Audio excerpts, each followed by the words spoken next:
Abul Ghalid, Muhammad, Ibn Hamad, Him Muhammad, Him Rushd. Un siècle passera avant que ce nom interminable devienne Averroès, à travers Ben Raïst et Ibn Riz, sans oublier Aben Rassad et Filius Rosadis.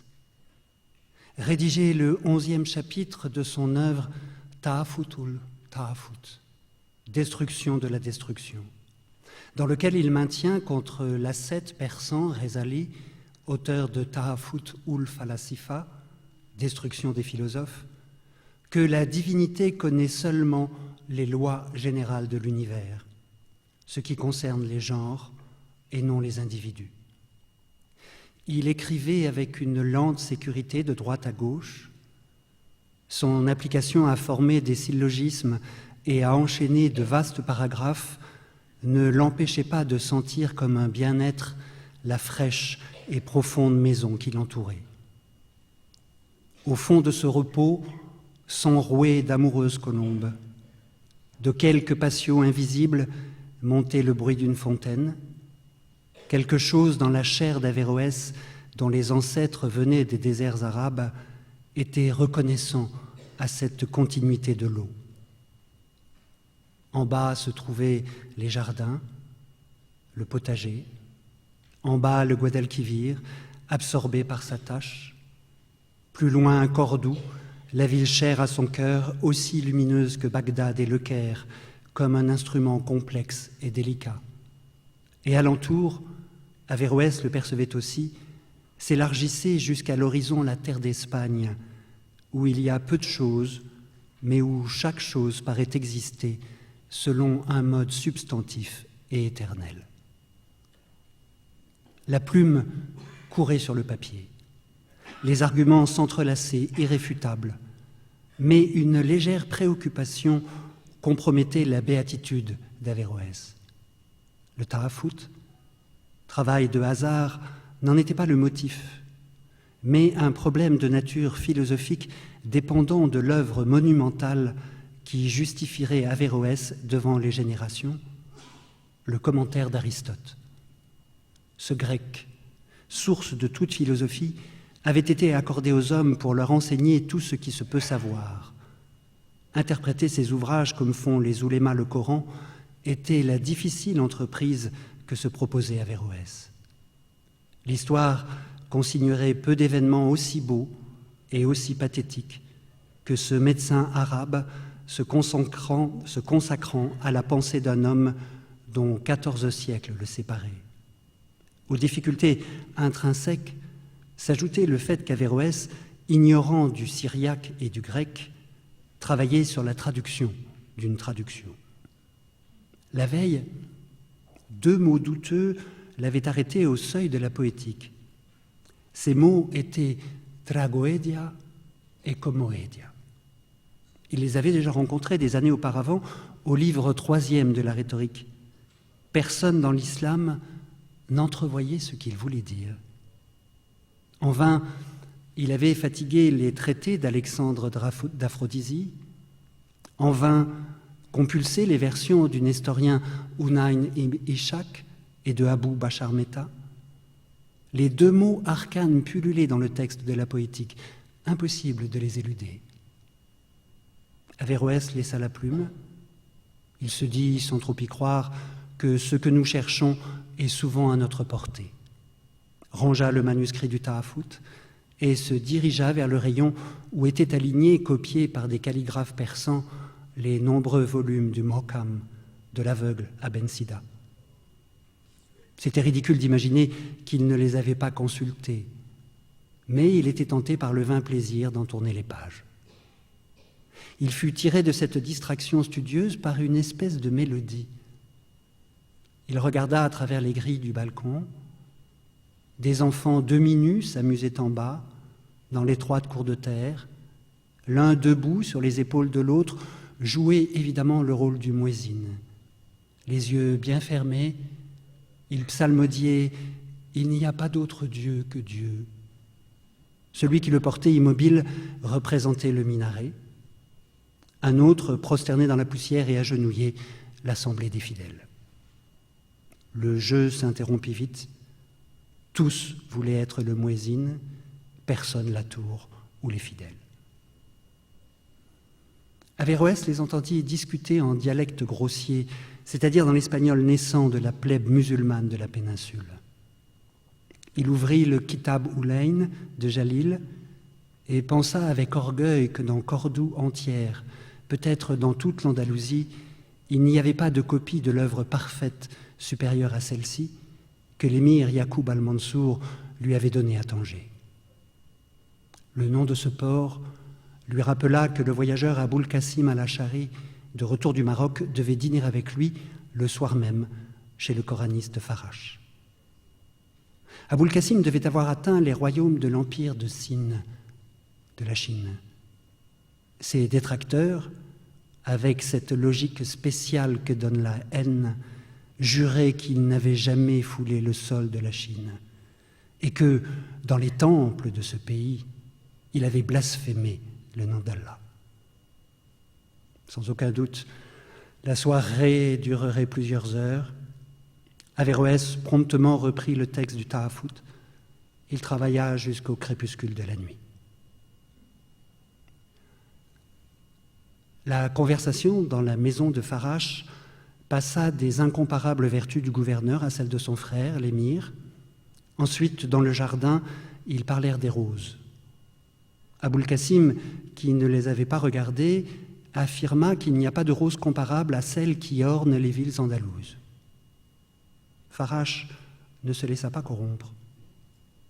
Il signala que le docte Ibn Qutaylba décrit une superbe variété de la rose perpétuelle qui croît dans les jardins de l'Hindoustan et dont les pétales rouges incarnats portent des caractères qui disent « Il n'y a pas d'autre Dieu que Dieu, Mohammed est son prophète ». Il ajouta qu'Aboul Qasim connaissait sûrement ces roses. Aboul Qasim le regarda assez alarmé. S'il répondait oui, tous le tiendraient avec raison pour le plus disponible et le plus occasionnel des imposteurs.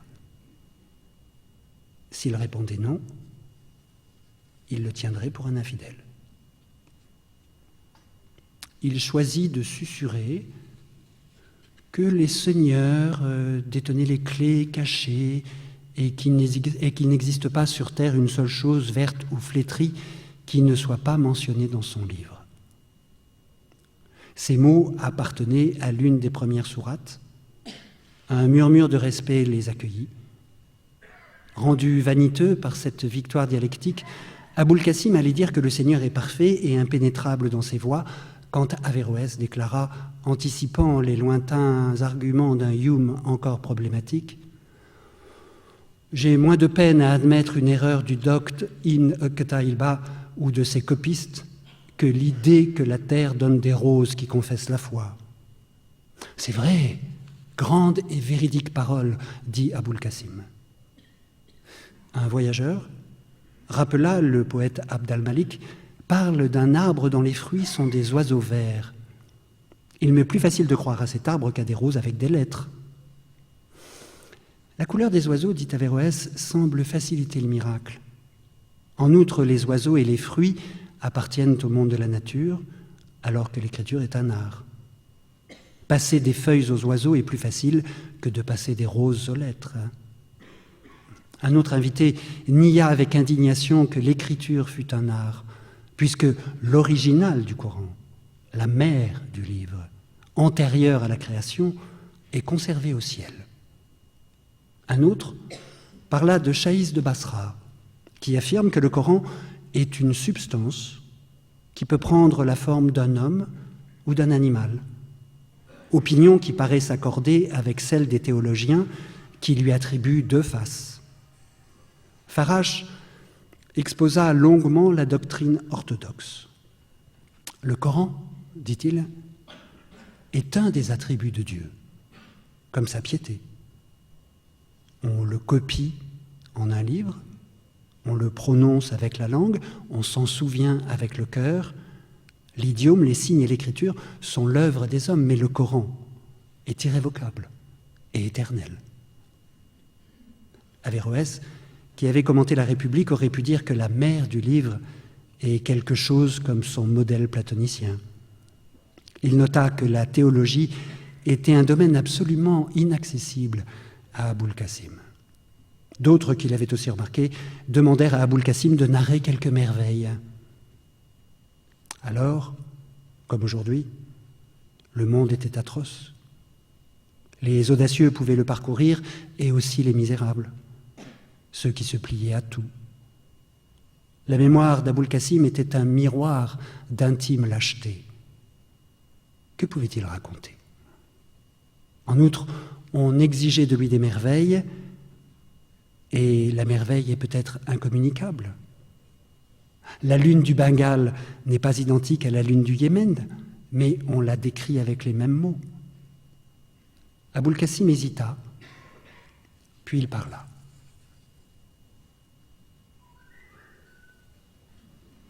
Celui qui parcourt les climats et les villes, affirma-t-il avec onction, voit beaucoup de choses dignes de foi.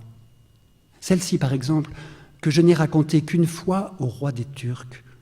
Elle arriva à Sinkalan, canton, où le fleuve de l'eau de la vie se jette dans la mer. Faraj demanda si cette ville se trouvait loin de la muraille qu'Iskander Zulkarnain, Alexandre Bicorne de Macédoine, avait élevée pour contenir Gog et Magog. Des déserts l'en séparent, répondit Aboul Qasim avec un orgueil involontaire. Une caravane cheminerait 40 jours avant d'en apercevoir les tours, et autant, paraît-il, pour l'atteindre. À Shinkalan, je n'ai entendu aucun homme qui l'eût vu, ou qui eût vu quelqu'un qui l'eût vu. La crainte de l'épaisseur de l'infini, du pur espace, de la simple matière, émut un instant Averroès. Il regarda le jardin symétrique, se sentit vieilli, inutile, irréel. Aboul Qasim disait « Un soir, les marchands musulmans de Sinkalan me conduisirent à une maison de bois peint où vivaient beaucoup de gens. On ne peut pas raconter comment était cette maison, qui était bien plutôt une seule pièce avec des rangées de réduits ou de balcons placés les uns au-dessus des autres. Dans ces enfoncements, il y avait des gens qui mangeaient et buvaient, de même que sur le sol, et aussi sur une terrasse. Les gens de la terrasse jouaient du tambour et du luth, sauf 15 ou 20 environ, avec des masques de couleur cramoisie, qui priaient, chantaient et conversaient. Ils étaient punis de prison, mais personne ne voyait les cellules. Ils étaient à cheval, mais personne ne voyait leur monture. Ils combattaient, mais les épées étaient en roseau. Ils mouraient, mais ils se relevaient ensuite. Les actes des fous, dit Faraj, dépassent les prévisions du sage. Ah, ils n'étaient pas fous, dut préciser Aboul Qasim.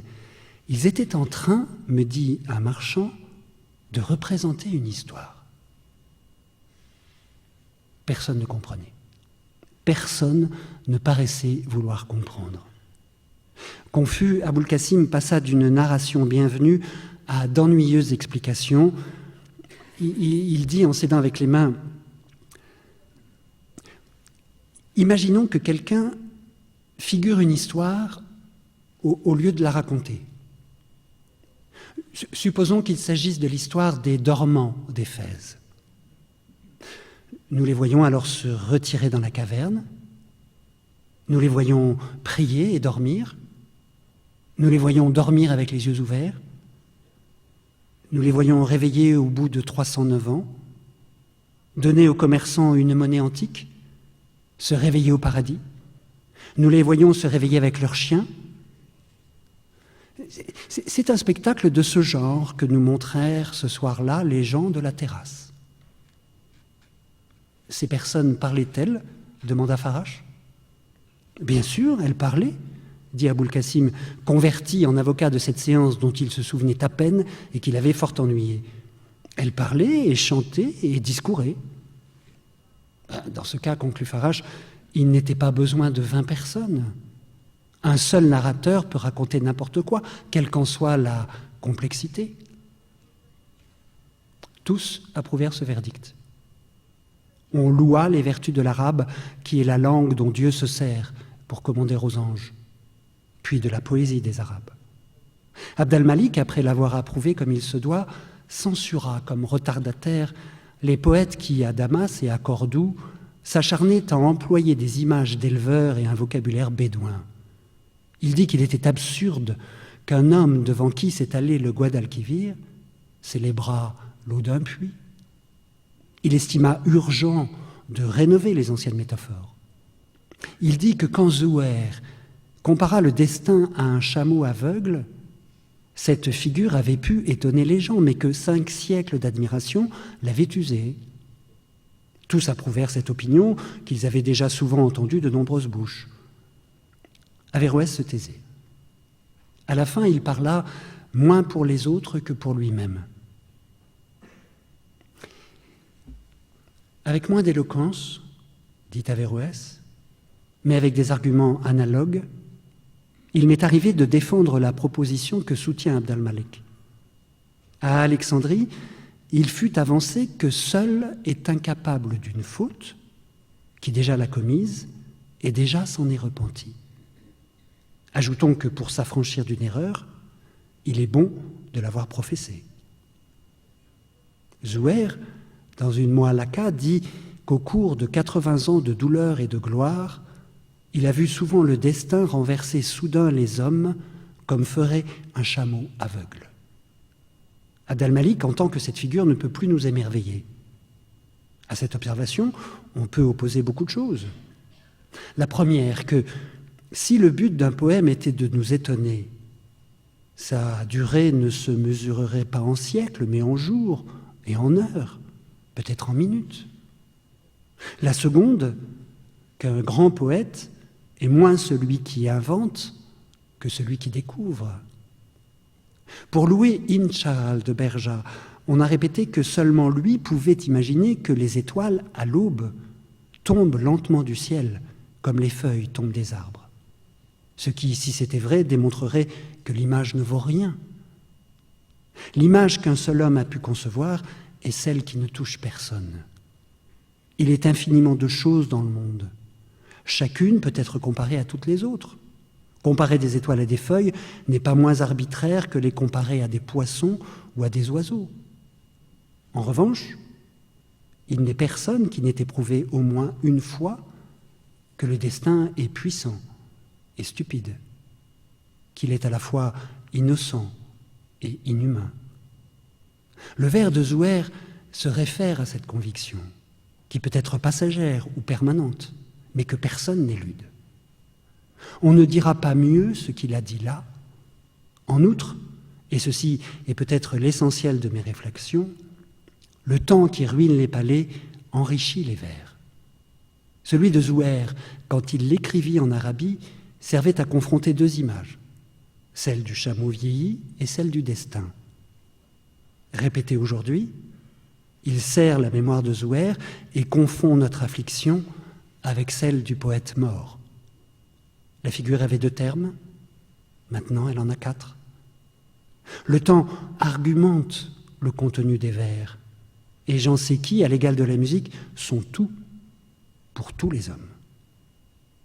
Ainsi, il y a des années, poursuivi à Marrakech par le souvenir de Cordoue, je me plaisais à répéter l'apostrophe qu'Abdurrahman adressait dans les jardins de Rouzoufa à une palme africaine. Toi aussi, tu es, ô palme, en terre étrangère. Singulier privilège de la poésie, des mots écrits par un roi qui regrettait l'Orient me servirent à moi, exilé en Afrique, pour exprimer ma nostalgie de l'Espagne.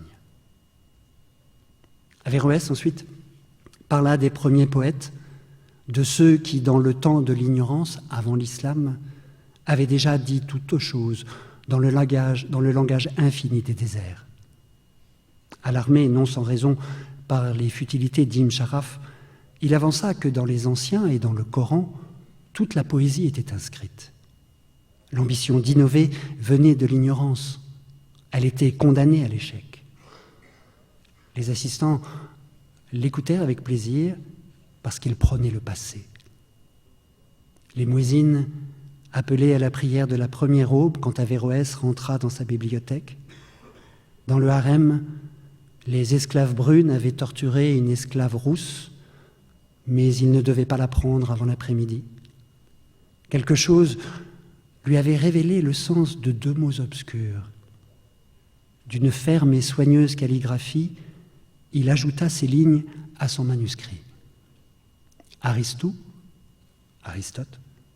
appelle tragédie les panégyriques et comédie les satires et anathèmes. D'admirables tragédies et comédies abondent dans les pages du Coran et dans les mots à la casse du sanctuaire. Il eut sommeil et un peu froid. Il détacha son turban et se regarda dans un miroir de métal. Je ne sais ce que virent ses yeux, car aucun historien n'a décrit son visage. Je sais qu'il disparut brusquement, comme si un feu sans lumière l'avait foudroyé, et qu'avec lui disparurent la maison et l'invisible jet d'eau, et les livres, les manuscrits et les colombes, et la multitude des esclaves brunes, et la tremblante esclave rousse, et Farache, et Aboul Kassim, et les rosiers, et peut-être le Guadalquivir. Dans le récit antérieur, j'ai voulu raconter l'histoire d'un échec.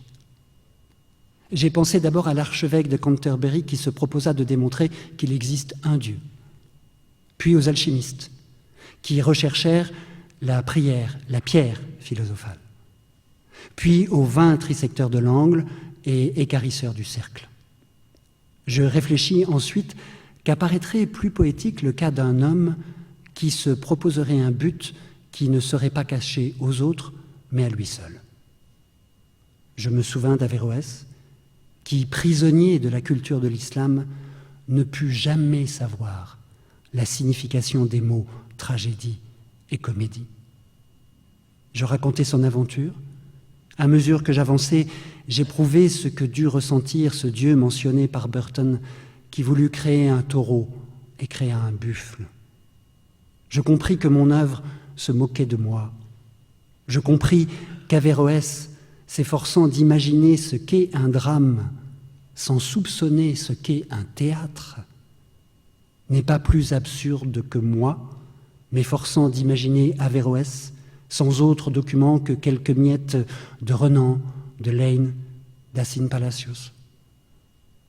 Je compris à la dernière page que mon récit était un symbole de l'homme que je fus pendant que je l'écrivais, et que pour rédiger ce conte, je devais devenir cet homme, et que pour devenir cet homme, je devais écrire ce conte, et ainsi de suite, à l'infini. Averroès disparaît à l'instant où je cesse de croire en lui.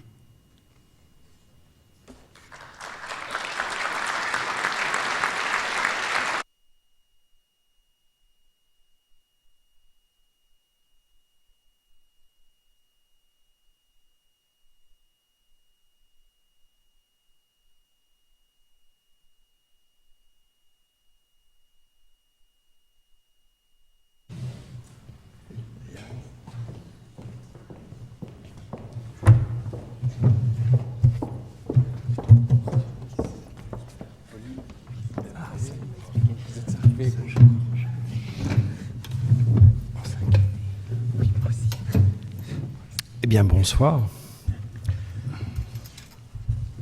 Vous avez été plongé comme ça dans une magnifique lecture par Serge Renko.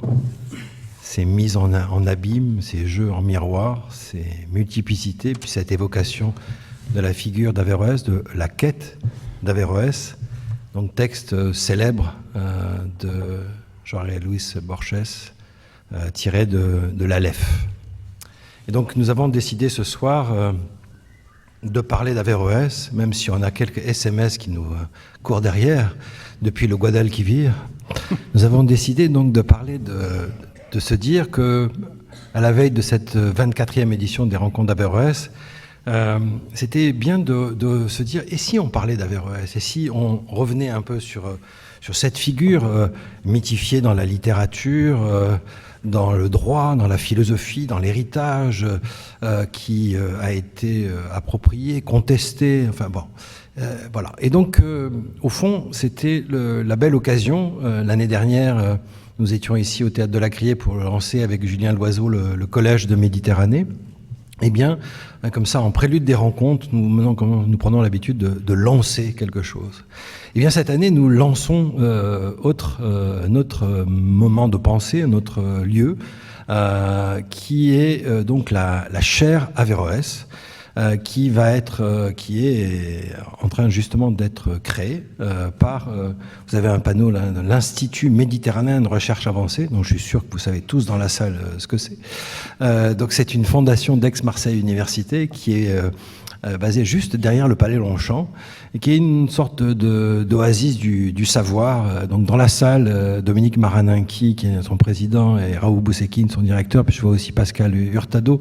Donc voilà, c'est un lieu qui accueille les instituts d'études avancées, qui accueille des chercheurs et des artistes en résidence.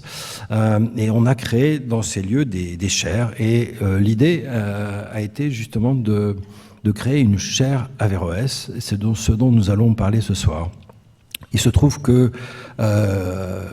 le premier titulaire de cette chaire Averroès, Iyad Ben Achour, grand juriste, philosophe du droit, qui a beaucoup œuvré pour la constitution tunisienne après la Révolution, et que donc Iyad Ben Achour a accepté d'être le premier titulaire de cette chaire Averroès, et nous sommes absolument, vraiment extrêmement heureux de l'avoir parmi nous, parce que c'est une pensée fertile, créatrice du droit et de la liberté de conscience, et c'est un enjeu qui n'est pas négligeable. Donc on va ce soir cheminer, faire des allers-retours entre hier, ce philosophe né en 1127 et mort en 1198, né à Cordoue et mort à Marrakech.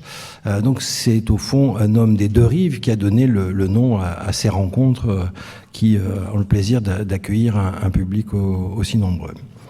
Et donc pour discuter de cette figure d'Averroès, de faire ces allers-retours, nous allons circuler avec donc des invités. J'ai nommé Iyad Ben Achour, Pauline Cutchet, qui a réussi à traverser les embûches des embouteillages venant de l'île-sur-Sorgue, qui a eu plus de mal à venir que Driss Xiques du Maroc.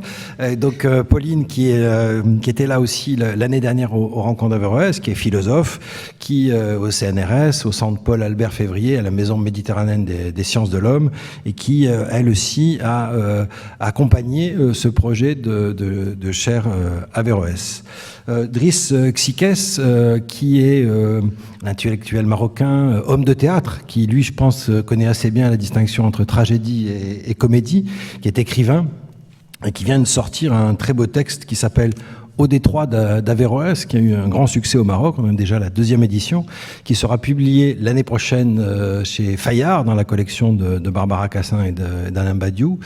Et donc, d'ailleurs, on entendra au cours de cette soirée 2 autres plus brefs moments de lecture de ce détroit d'Averroès au milieu de notre rencontre, et puis pour la clôturer.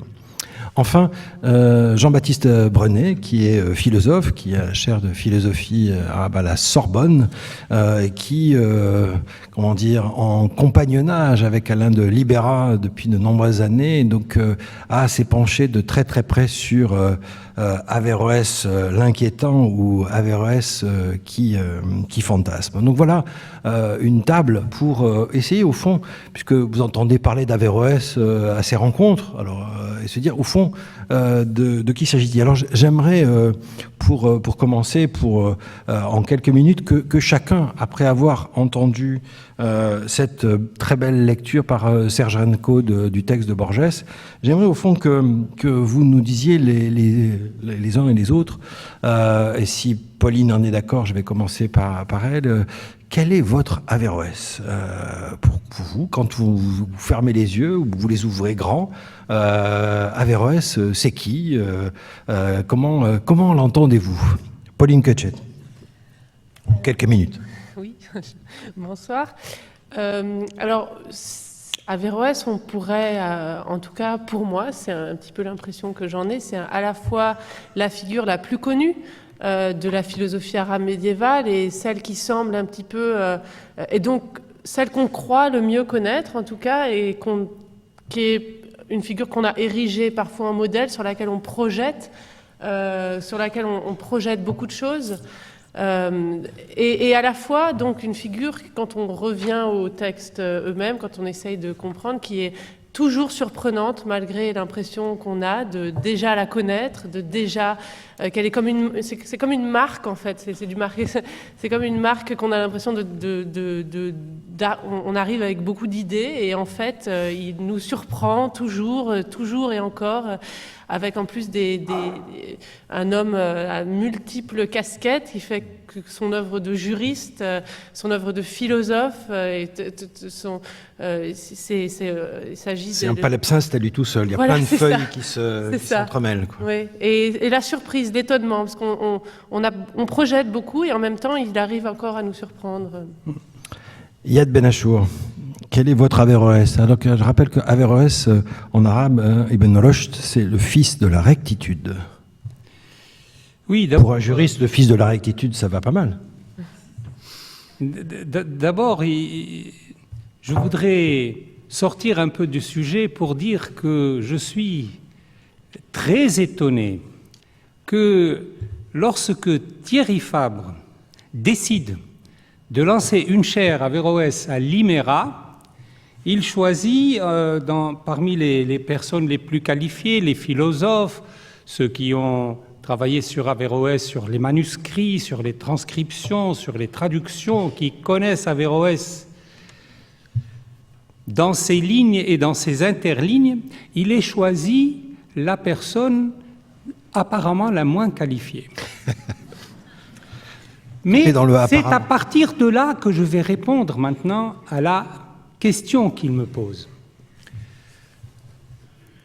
C'est parce que Averroès n'est plus la chose des spécialistes. Averroès n'est pas la chose des philosophes, des savants. Nous avons besoin d'eux pour parler d'Averroès. Quelqu'un comme moi, qui suis juriste, absolument pas spécialisé dans les textes d'Averroès. Je connais l'Averroès qui a été publié, dont tout le monde connaît les textes. Pour quelqu'un comme moi, qui suis juriste et donc généraliste par rapport à Averroès, Averroès représente quelque chose de symboliquement très important.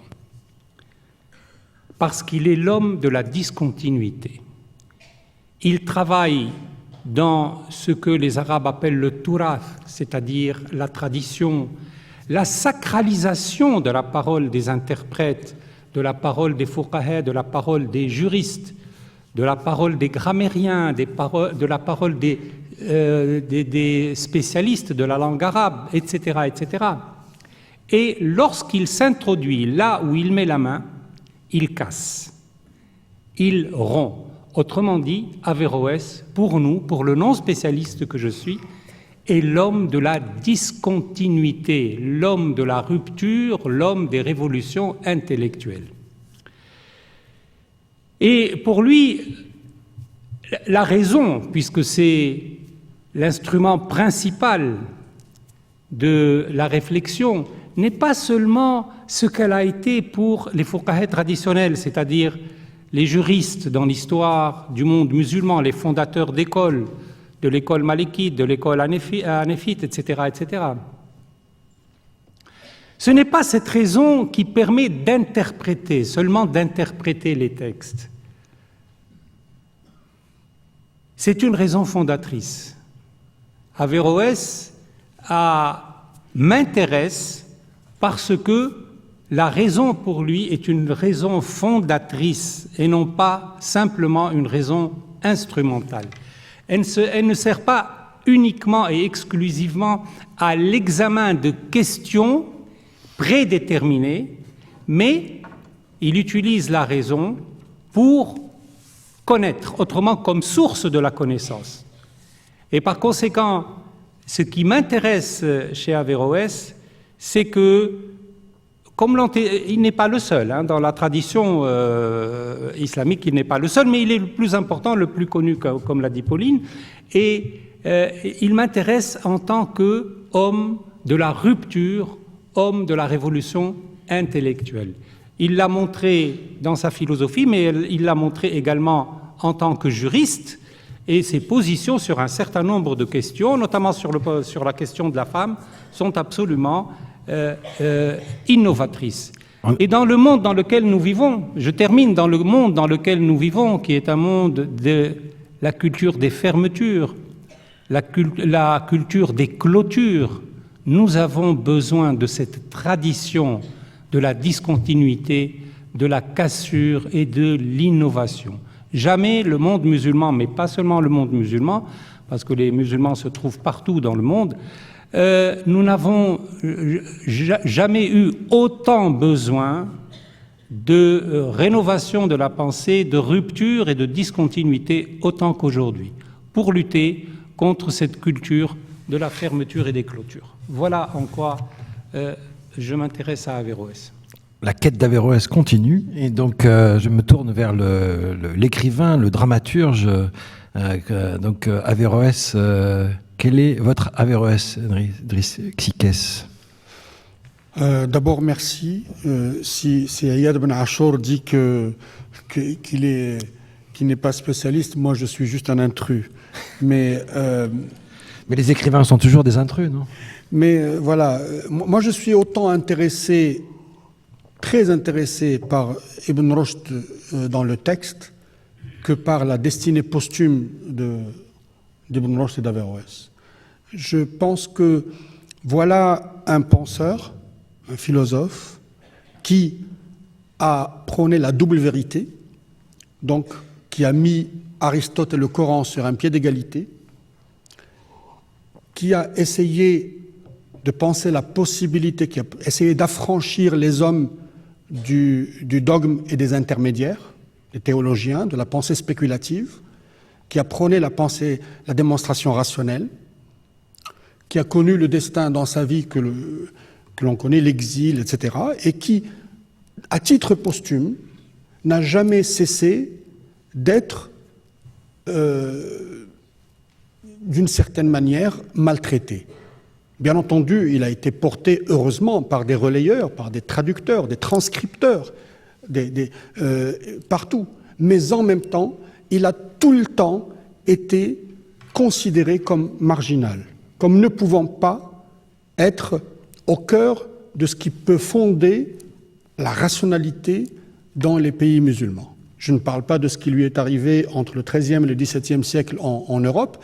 Je pense à la manière avec laquelle, à partir du XIXe siècle, lorsqu'il est redécouvert en arabe, et plusieurs de ses textes retraduits en arabe, comment il a été à chaque fois considéré comme alien, comme un étranger. Quand il y a eu la fameuse controverse entre Farah Antoun, le maronite libanais, et le réformiste égyptien Mohamed Abdou, Mohamed Abdou l'a considéré comme quelqu'un de christianisé, latinisé, donc ne pouvant pas être la source de la réforme de l'intérieur de l'islam.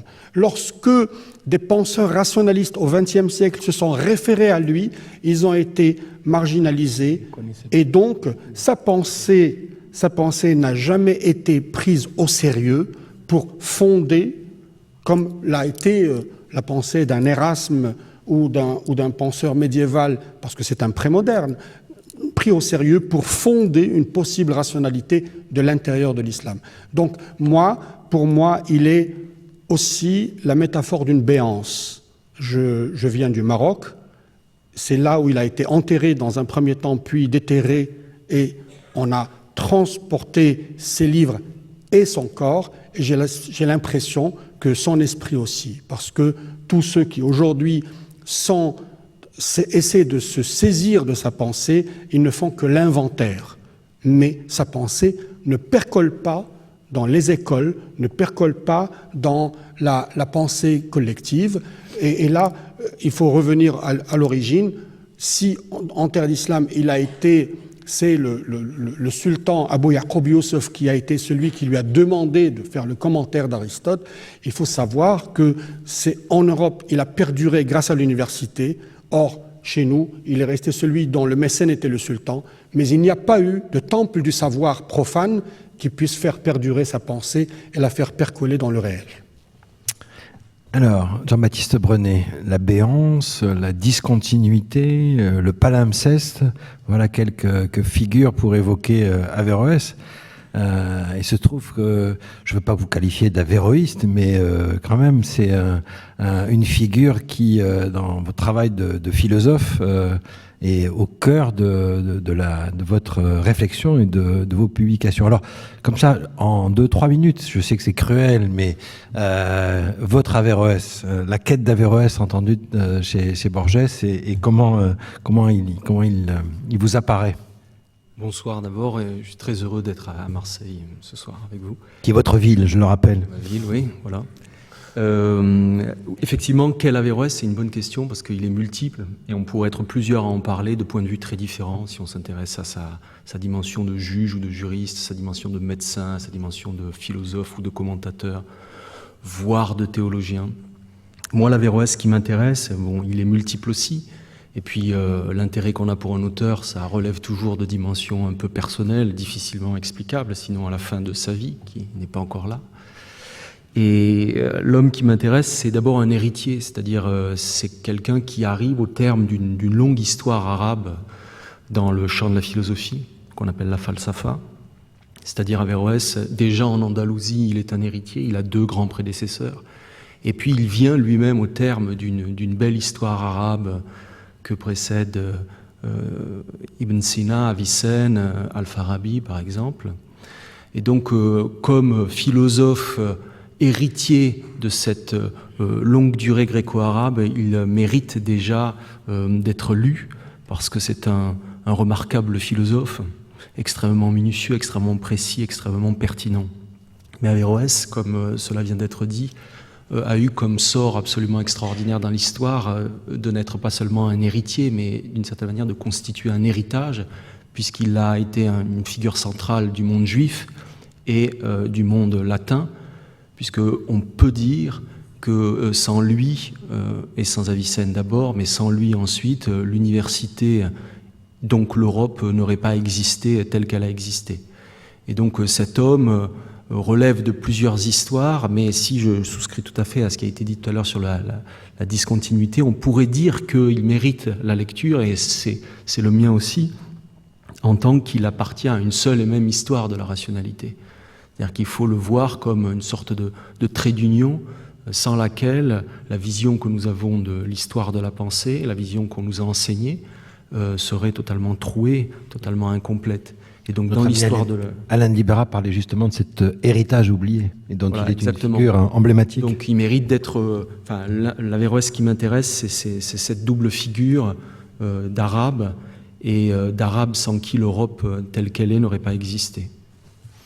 Donc d'arabe et de gréco-arabe. Alors je me retourne vers Pauline Cochette, puisque c'est quand même le cœur de votre travail philosophique, de faire au fond réapparaître cette dimension grecque, parce que quand on dit gréco-arabe ou judéo-arabe, dire pour reprendre une expression marseillaise, quesaco, c'est-à-dire que ça a disparu. Enfin, c'est je dirais dans le sens commun, pas évidemment pour les spécialistes de la philosophie, mais on est là aussi pour renouer avec des filiations, avec des héritages. J'entendais Jean-Baptiste Brenet dire cette longue durée gréco-arabe, longue durée, mais avec là aussi quand même des moments, je dirais, de plongée dans une étrangeté, hein, puisqu'on les a appelés des sciences de l'extérieur, des sciences un peu étrangères. Donc j'aimerais bien qu'on évoque, à travers Averroès, mais à travers des figures sur lesquelles vous travaillez, de Razi et de quelques autres, de justement cette dimension gréco-arabe, qui est une généalogie importante pour penser aussi, non pas simplement les catégories du XIIe et XIIIe siècle, mais encore une fois, dans une résonance contemporaine, c'est-à-dire en quoi travailler sur ces sources-là a une résonance et un sens pour nos enjeux contemporains. Pauline Coetcher.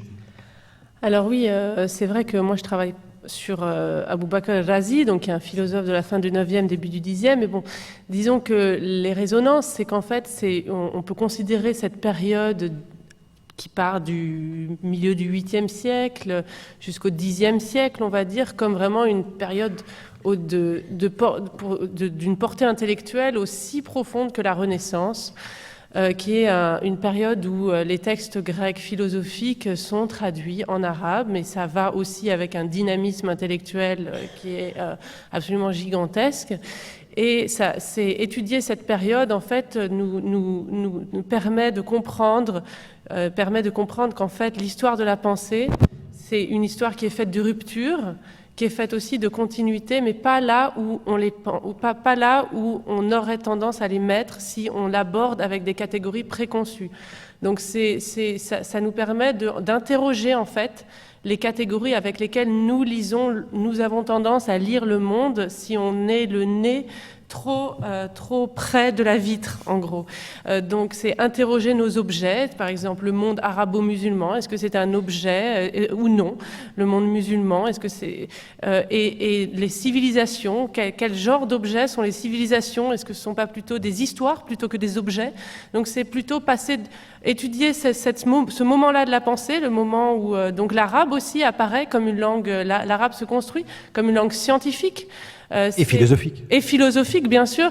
Donc et philosophique, ça permet aussi de passer des objets à l'histoire, c'est-à-dire de se remettre de considérer qu'en fait les catégories qu'on manipule tous les jours sans y penser sont des histoires plus que des objets, et effectivement d'essayer de prendre en compte le poids de cette histoire dans les constructions présentes.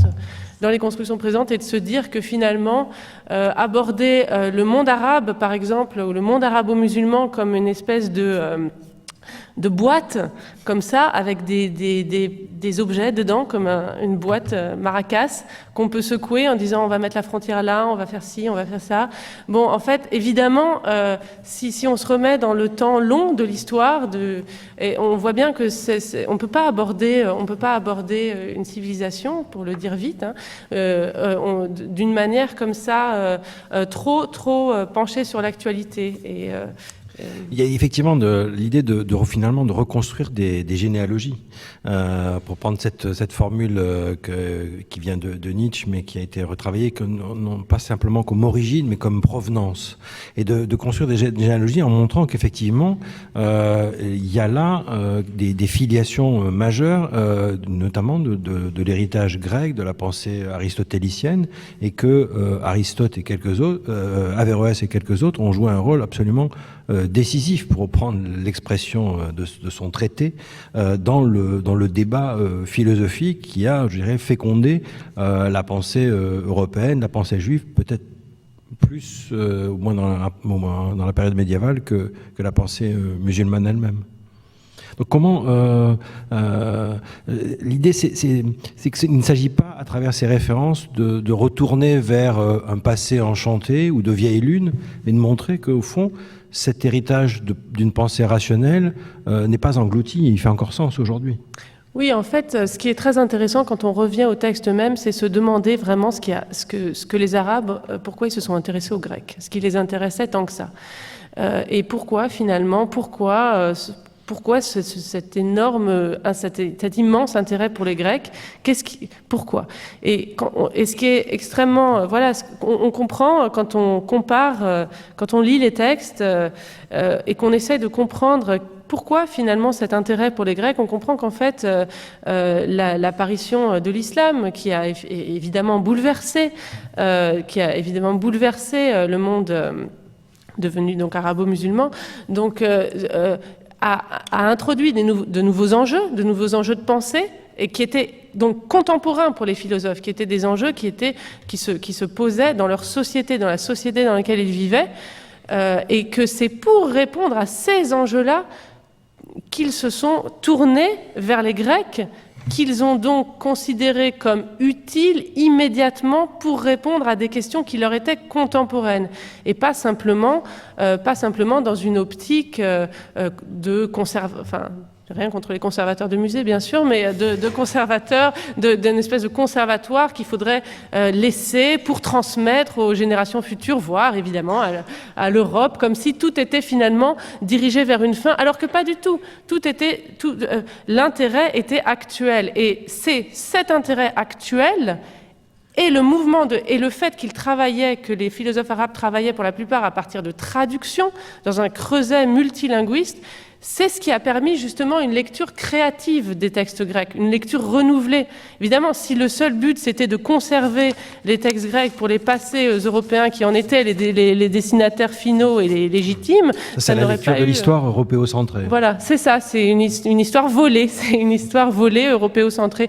Mais alors que la créativité vient de l'interprétation, qui est un concept cher à Averroès, et cette interprétation, elle vient de débats très actuels, notamment des débats avec les théologiens, par exemple, donc des débats avec les théologiens, des débats avec les scientifiques, enfin voilà, et c'est ce qui a permis, et aussi la traduction, et aussi le fait que les philosophes travaillaient je pense que c'est important, à partir de textes traduits. C'est ce qui leur a permis d'être finalement plus créatifs avec ces textes.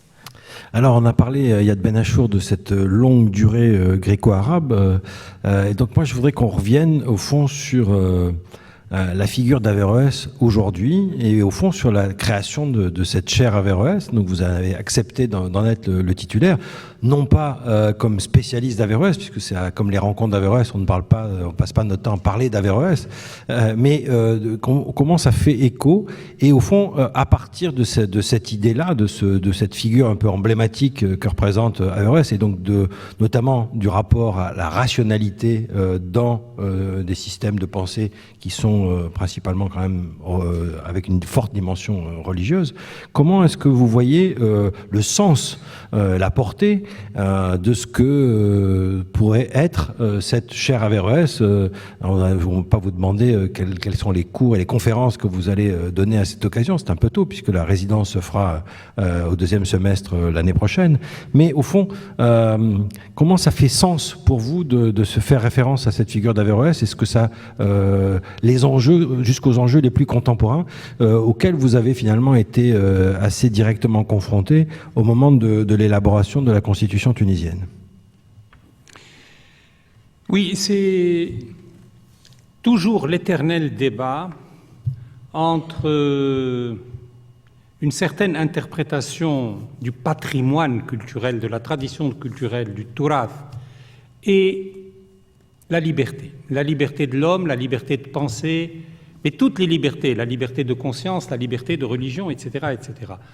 Comme Thierry Fabre vient de le dire, nous avons connu cela lors de l'élaboration de la Constitution tunisienne. Il y a eu un antagonisme, parfois presque violent, entre ces deux conceptions. Une conception que je pourrais qualifier de théocentrique, qui ramène tout à la volonté de Dieu, et qui, à force de travailler sur ce canevas, finit par anéantir la liberté de l'homme. Demain, nous allons parler du sacré. C'est un peu ce débat-là qui nous a beaucoup préoccupés. Alors, Averroès, pourquoi? Revenons à la chaire Averroès. D'abord, Averroès, moi, en tant que titulaire de la chaire Averroès, je le prendrai comme un symbole, car il n'y a pas que lui. Il n'y a pas que lui. Dans la tradition islamique, de la civilisation islamique, de la culture islamique, il n'y a pas que lui. Nous avons des théologiens, les Mu'tazilites par exemple, très influencés par la philosophie grecque précisément. Nous avons des théologiens, nous avons des juristes, comme Najm al-Din al-Toufi par exemple, qui curieusement est un Hanbalite. On dit que le madhab de Ahmed ibn Hanbal est un madhab très conservateur, très attaché au texte, aux formules, à la gestuelle, etc. Or, nous avons l'un des hommes de loi, des interprètes de la loi, qui nous ouvre des horizons extrêmement élargis par l'intermédiaire du concept d'intérêt général, qu'il fait carrément prévaloir pas prévaloir, mais qui lui permet, lorsque la charia ou les mots de la charia contredisent l'intérêt général, de faire prévaloir l'intérêt, al-maslaha. Donc, je prendrai la chaire Averroès comme une initiative, un projet, un large projet qui, j'espère, continuera dans le temps pour exploiter cette pensée dans la civilisation islamique. Je ne dis pas seulement la civilisation arabe ni arabo-islamique, mais la civilisation islamique, ce projet qui appartient aussi bien à l'histoire qu'au futur, pour fonder une pensée critique, pour reprendre la liberté contre toutes les tentatives de cette culture de l'enfermement dont je parlais tout à l'heure. Donc des gens comme Izz-Din ibn Abd al-Salam, par exemple, dans le domaine de la morale et du droit, comme Najm al-Din al-Toufi dans le domaine de la charia, enfin du droit plus précisément, comme Averroès, qui est le plus connu, parce qu'Averroès a travaillé dans le domaine de la philosophie, mais également dans le domaine du droit. Reprendre cette profonde tradition critique dans le monde islamique pour essayer de donner une autre version de ce qu'est l'islam. Parce que malheureusement l'islam aujourd'hui, et moi je reviens toujours à aujourd'hui, parce que ce qui m'intéresse dans Averroès, ce n'est pas le fait de faire rentrer en scène un homme du XIIe siècle alors que nous sommes au XXIe siècle. La science d'Averroès n'a plus aucun intérêt pour nous, elle est complètement dépassée. Il travaille sur une science, sur une médecine qui est surannée totalement, elle n'a aucune valeur aujourd'hui. En quoi il nous intéresse? Il nous intéresse parce qu'il est le représentant d'une attitude mentale devant les données de l'interprétation sacralisée, devant la parole des théologiens, devant tout ce qui s'est cristallisé et qui a fini par enfermer la pensée. Alors ce qui m'inquiète en revanche, et là je m'excuse de faire une petite digression, mais les philosophes et les historiens sont peut-être plus qualifié que moi pour répondre à cette question fondamentale sur laquelle je m'interroge depuis 40 ans sans trouver de réponse. C'est la suivante. Cette tradition existe, la tradition critique, la tradition rationaliste, dans le domaine du droit, dans le domaine de la philosophie, dans le domaine de la théologie, existe. Nous avons eu les Mu'tazilites, nous avons eu Ibn Rushd, nous avons eu Najm al-Din al-Toufi et tant d'autres. Maintenant, de mémoire, il faudrait que je réfléchisse pour que ça me revienne. Je parle spontanément, je n'ai même pas de notes sous les yeux. Elle existe, elle est forte, elle est profonde. Le problème pour moi est le suivant, et j'espère qu'on va évoquer cette question-là. Comment se fait-il que cette tradition ait toujours été maintenue en échec, qu'elle ait toujours été vaincue dans l'histoire du monde musulman? Comment se fait-il qu'aujourd'hui nous ayons encore, après Averroès, après Najm al-Din al-Toufi, après le réformisme musulman du XIXe siècle, après Mohamed Abdou, après Mohamed Iqbal, après Tahar Haddad, etc., comment nous en soyons encore à réfléchir, en tout cas certains d'entre nous, comme si l'histoire n'existait pas, c'est-à-dire anéantir l'histoire, anéantir les acquis.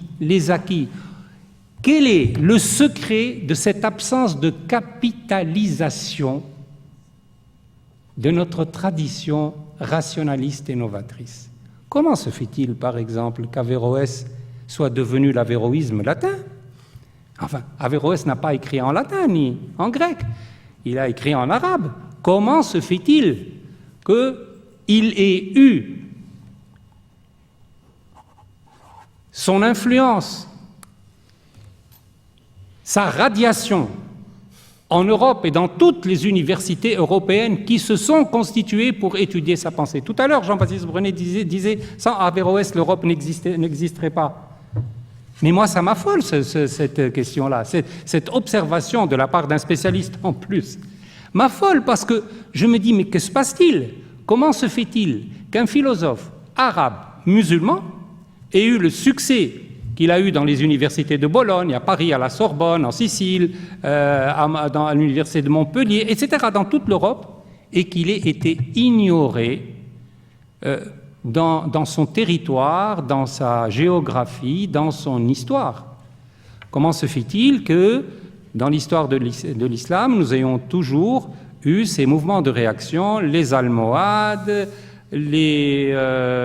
alors ces gens qui s'en prennent toujours, leurs premiers ennemis, c'est les artistes, les chanteurs, la musique, les instruments de musique, les poètes, la mixité, etc., etc.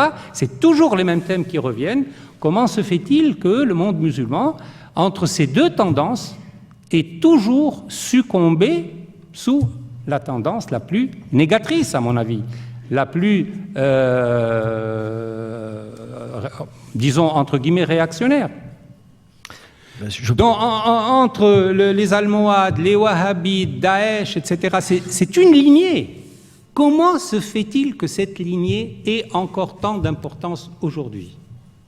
Donc vous voyez le type de question qui va être soulevé par cette chaire Averroès. On n'est pas au bout du chemin et en même temps, on a tant besoin de cette pensée critique. Alors je vais me tourner vers, puisque c'est une question ouverte, vers le dramaturge et le romancier, parce qu'au fond, la mise en récit est parfois une façon d'ouvrir de nouvelles pistes. Et ce livre, donc Au détroit d'Averroès, prend un personnage qui est un jeune professeur de philosophie qui s'appelle Adib et qui fait des interventions, des émissions de radio, un peu comme des conférences, et qui soudain fait trembler ce qui se passe au Maroc, puisque vraiment cet héritage est en train de revivre, et donc il y a une autre source qui apparaît. Et là aussi, télescopage, Driss Xiques, c'est que au moment où ce livre, Au détroit d'Averroès, est sorti au Maroc, il est sorti aussi dans la presse, et pas que dans la presse, des acteurs politiques, pour ne pas les nommer, du parti qui est d'ailleurs au pouvoir, le PJD,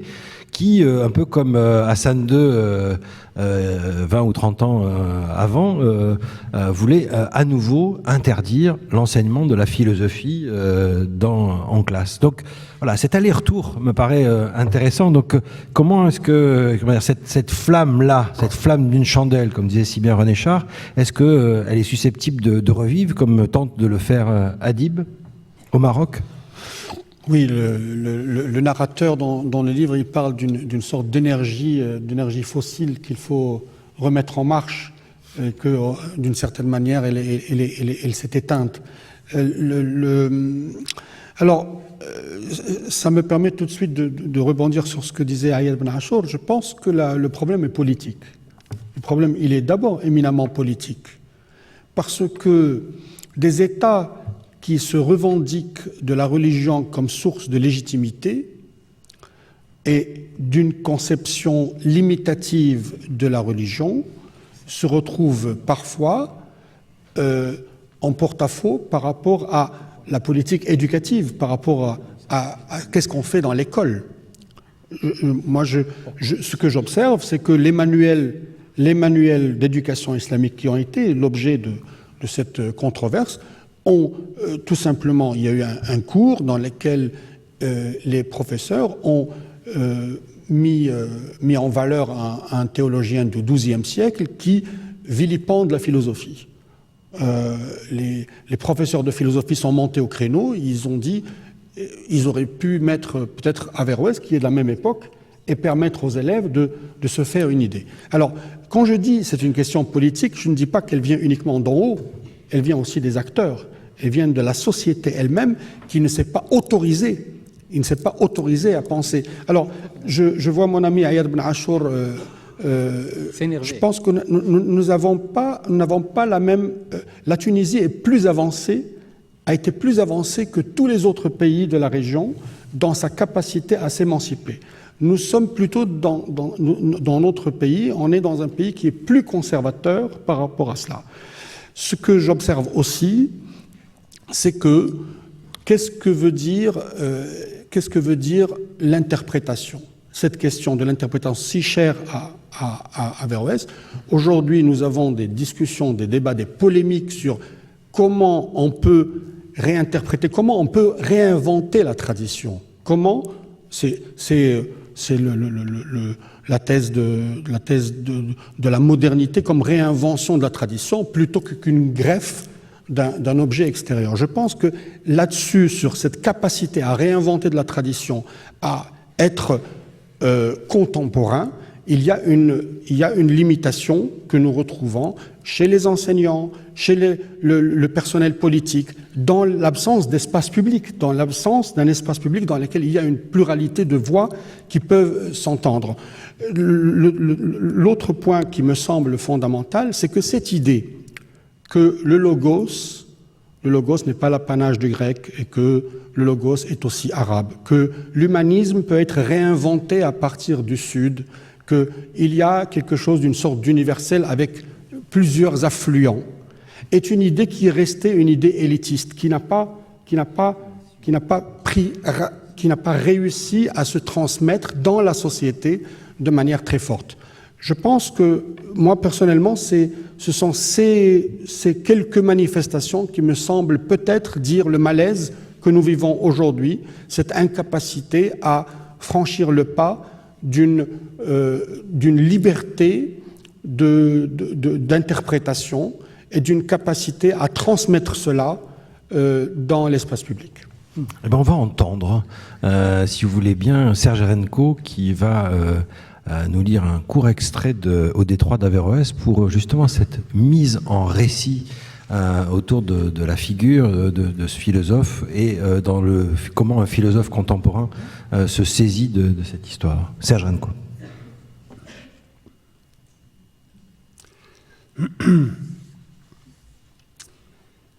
Ma conscience d'une perte inconsolable au sujet d'Ibn Rushd, annoncée à Dib derrière son pupitre, alors qu'il entamait la dernière partie de son récit, je l'ai ressenti bien plus que dans les livres et revues le jour où je suis allé en quête de son tombeau originel à Marrakech.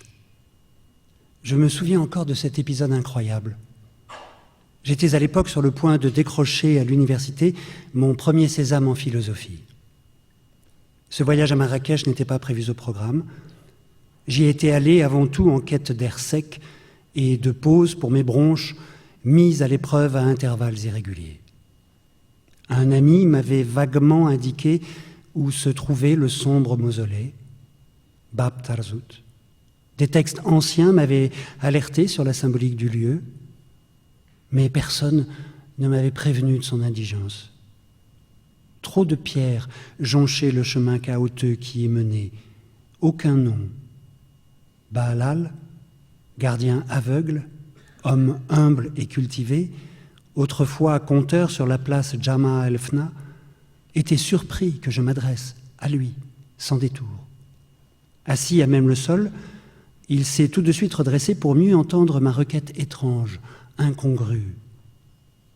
Dites-moi, Sidi, est-ce vraiment ici qu'était enterré au départ Ibn Rushd ?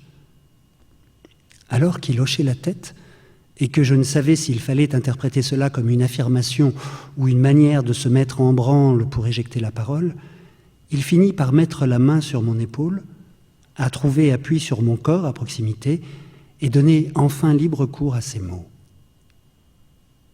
Écoute, mon fils, cette porte brinque-ballante, ce nom à l'envers, cet espace abandonné aux chiens errants, c'est la preuve que la faille est trop vieille, que la désolation est un lourd héritage impossible à déposer et que nous ne savons pas d'où repartir pour redonner sens à cette vie qui nous rassemble depuis si longtemps entre solitaires sans boussole. Oui, mais confirmez-vous que le cadavre d'Ibn Rushd avait d'abord été enterré dans ce lieu ? Écoute, mon fils, reprit-il sur le même rythme, ce vide, ces gens qui déambulent sans repère, qui viennent là se frotter les uns aux autres, s'amassant à la porte de ce cimetière vénéré, attendant un don du ciel, même quand ils sont bardés de diplômes, sont la preuve que le savoir ici est juste pris pour un fruit à consommer, non compris comme une graine qui fleurit. Mais savent-ils qu'avant ce sein, C'était la dernière demeure d'Imrusht, ici, parmi nous? Qu'avant l'homme de foi, c'était d'abord la tombe du philosophe? Écoute, mon fils, les hommes de foi sauvent les foules de la peur du néant. Les philosophes inquiètent les foules. Ils restent chez eux, entre leurs livres, seuls. Ils ne se mélangent avec personne. C'est comme ça, ici, depuis toujours. Il pouvait me parler ainsi à l'infini. On aurait dit une vieille prière qui le psalmodiait et dont me parvenaient des éclats dès qu'il s'exprimait à haute voix. Il a fallu que je revienne le voir, que j'insiste, que je lui achète quelques dattes et du lait pour chasser sa méfiance, recharger sa mémoire et redonner vie à sa verve de conteur. Il en savait bien plus que les rares écrits qui avaient évoqué sommairement cette affaire de tombeau d'Imrusht. En revenant du voyage, j'ai fini par tout résumer dans des carnets à spirale dont je ne me séparais jamais et que j'ai sauvegardés comme un butin précieux. Il m'avait confié à peu près ceci. Écoute, mon fils, quand Imrusht avait été rappelé de sa disgrâce par le sultan Ya'aqub al-Mansour en 1197, nous dit-on, et mis en résidence surveillée à Marrakech, il avait fini par dépérir trépassé, et son cadavre mis au fond de ce trou-là, loin des siens, pendant 3 mois. Oui, 3 mois seulement. Les jurisconsultes qui tenaient le registre des morts n'en voulaient plus. Les fuqaha orthodoxes, qu'ils prenaient de haut tant ils étaient fourbes, dogmatiques et intolérants, lui en voulaient même après sa mort. Les hypocrites qui composaient des vers vicieux pour insulter sa mémoire l'exposaient à la profanation. Les grandes familles qui jalousaient la sienne hurlaient avec les loups. Et le sultan, indifférent, allié de tous les camps, laissa faire les croque-morts. Voyez-vous, précisa Adib à l'assemblée médusée, seuls les rescapés de sa famille restés en Andalousie le réclamaient. Après quoi, un mulet a transporté à charges égales le cercueil protégeant les restes de son cadavre sur un flanc et ses derniers manuscrits empaquetés sur l'autre. Ces traces, corporelles et spirituelles d'Imrusht, constituaient un équilibre parfait. Ils furent acheminés jusque chez vous, ici, à Cordoue, au cimetière privé qui l'unissait enfin avec ses aïeuls. Le transfert s'est fait par le détroit de Gibraltar, qu'on aurait très bien pu rebaptiser du nom d'Averroès en souvenir de cette expédition lointaine. C'est ainsi que le tombeau initial d'Imrusht, à Bab Tarzout, dit-il avec une pointe d'ironie, devint à jamais un lieu de recueillement de petites gens en quête de saints pour les sortir de l'inquiétude, alors que ces livres, transportés par le mulet, n'ont cessé depuis de cheminer ailleurs, en Europe et au-delà. C'est cela qui me laissa perplexe. Qu'un éveilleur de conscience a laissé sa place à un embaumeur des âmes. Que la figure du mystique populaire a pris sa revanche sur celle du philosophe rationaliste, qu'il l'a détrôné parmi les morts et gommé sa place pour le restant des jours. Nous en étions déjà à notre 4e rencontre. Bahalal me fit découvrir sa caverne où s'entassaient plusieurs carnets noircis par ses mains que sa cécité avait éloignés de sa vue sans qu'il puisse quitter sa conscience. Puis s'arrêta et me chuchota, les yeux vides, rivés sur le plafond. Écoute, mon fils, Averroès, là-bas, on n'a pas cessé de l'enterrer, mais il a toujours réussi à renaître de ses cendres, comme on dit. Ici, Imrusht, on l'a déterré pour de bon. Tu n'en trouveras plus jamais la trace, même en fumée.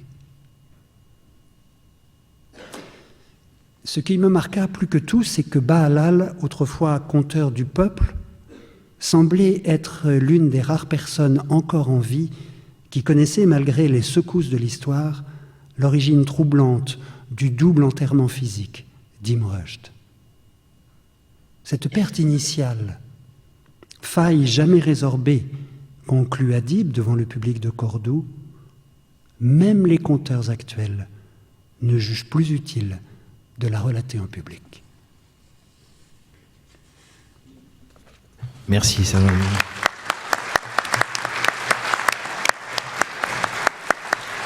Donc voilà, par le récit, cette expression du sentiment de la perte qu'évoquait Yad Ben Achour. Alors, Jean-Baptiste Brenet, il y a un fragment qu'on a entendu qui dit ceci: « Les hommes de foi sauvent les foules de la peur du néant, les philosophes inquiètent les foules. » Alors, c'est donc Averroès l'inquiétant.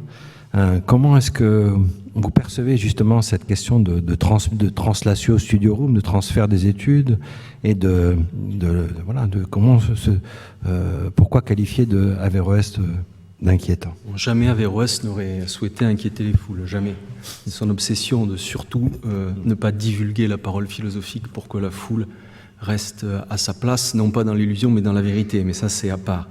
Il y a eu le terme d'inquiétude qui est effectivement sorti, qui m'intéresse beaucoup.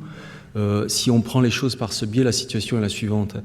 Averroès meurt en 1198 et ses œuvres, traduites en latin, une partie de ses œuvres, surtout les œuvres philosophiques, les commentaires qu'il a donnés d'Aristote, apparaissent à Paris vers 1225, donc une petite génération après, c'est très rapide en vérité.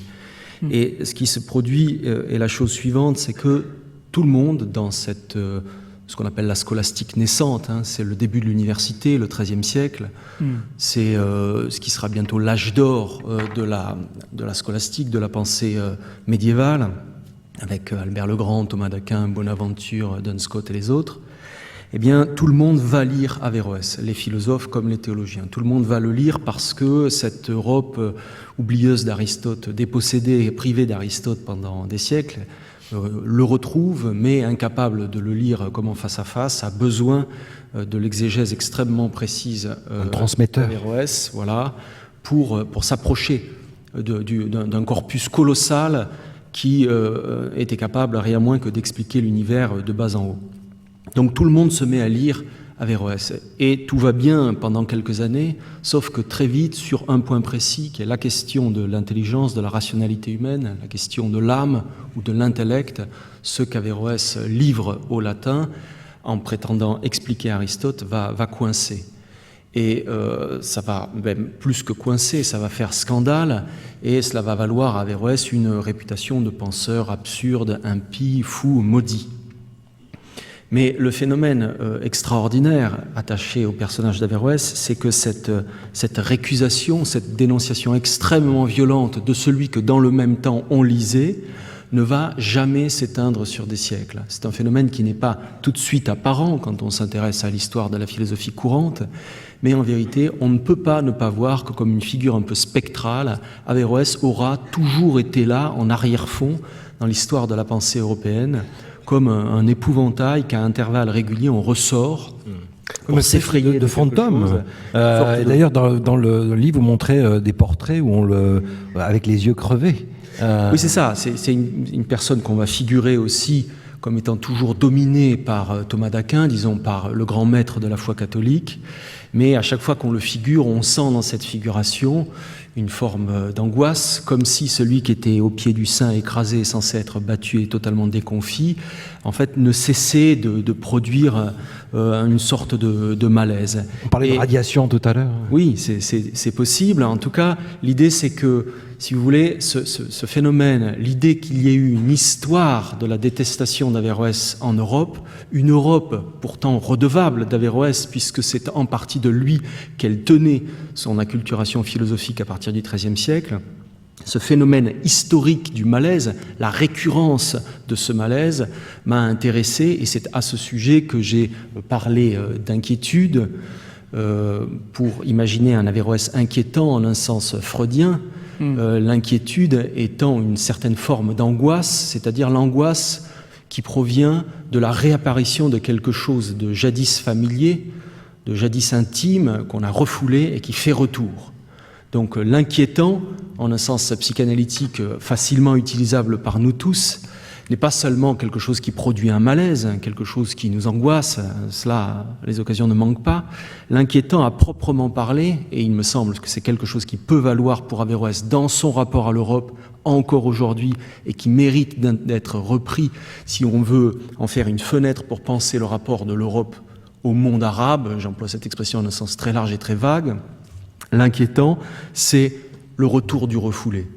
Et c'est en un sens très banal à dire lorsqu'on l'applique à Averroès, mais ça garde une valeur très importante parce qu'il faut penser qu'Averroès est inquiétant pour l'Europe, non pas parce qu'il est son dehors, non pas parce qu'il est son absolument autre, non pas parce qu'il est un barbare aux frontières, mais pour l'exact inverse, parce qu'il est du dedans, parce qu'il est celui qui est l'une des origines de l'Europe, sur quoi l'Europe s'est battue, dans lequel l'Europe a puisé, et que l'Europe, pour un certain nombre de raisons, n'a plus voulu à un certain moment, mais cette figure-là n'a jamais cessé de reparaître, et reparaissant, à angoisser. Alors la violence, elle est assez extraordinaire, parce que dans ce livre, vous citez Pétrarque, qui qualifie Averroès de chien enragé. Ah, oui. Ce poison d'Averroès, parlant sans réfléchir, son vacarme venimeux, les crachats lancés de sa bouche puante à la face du ciel. Alors quand on sait que Pétrarque est quand même la grande figure de la Renaissance, on voit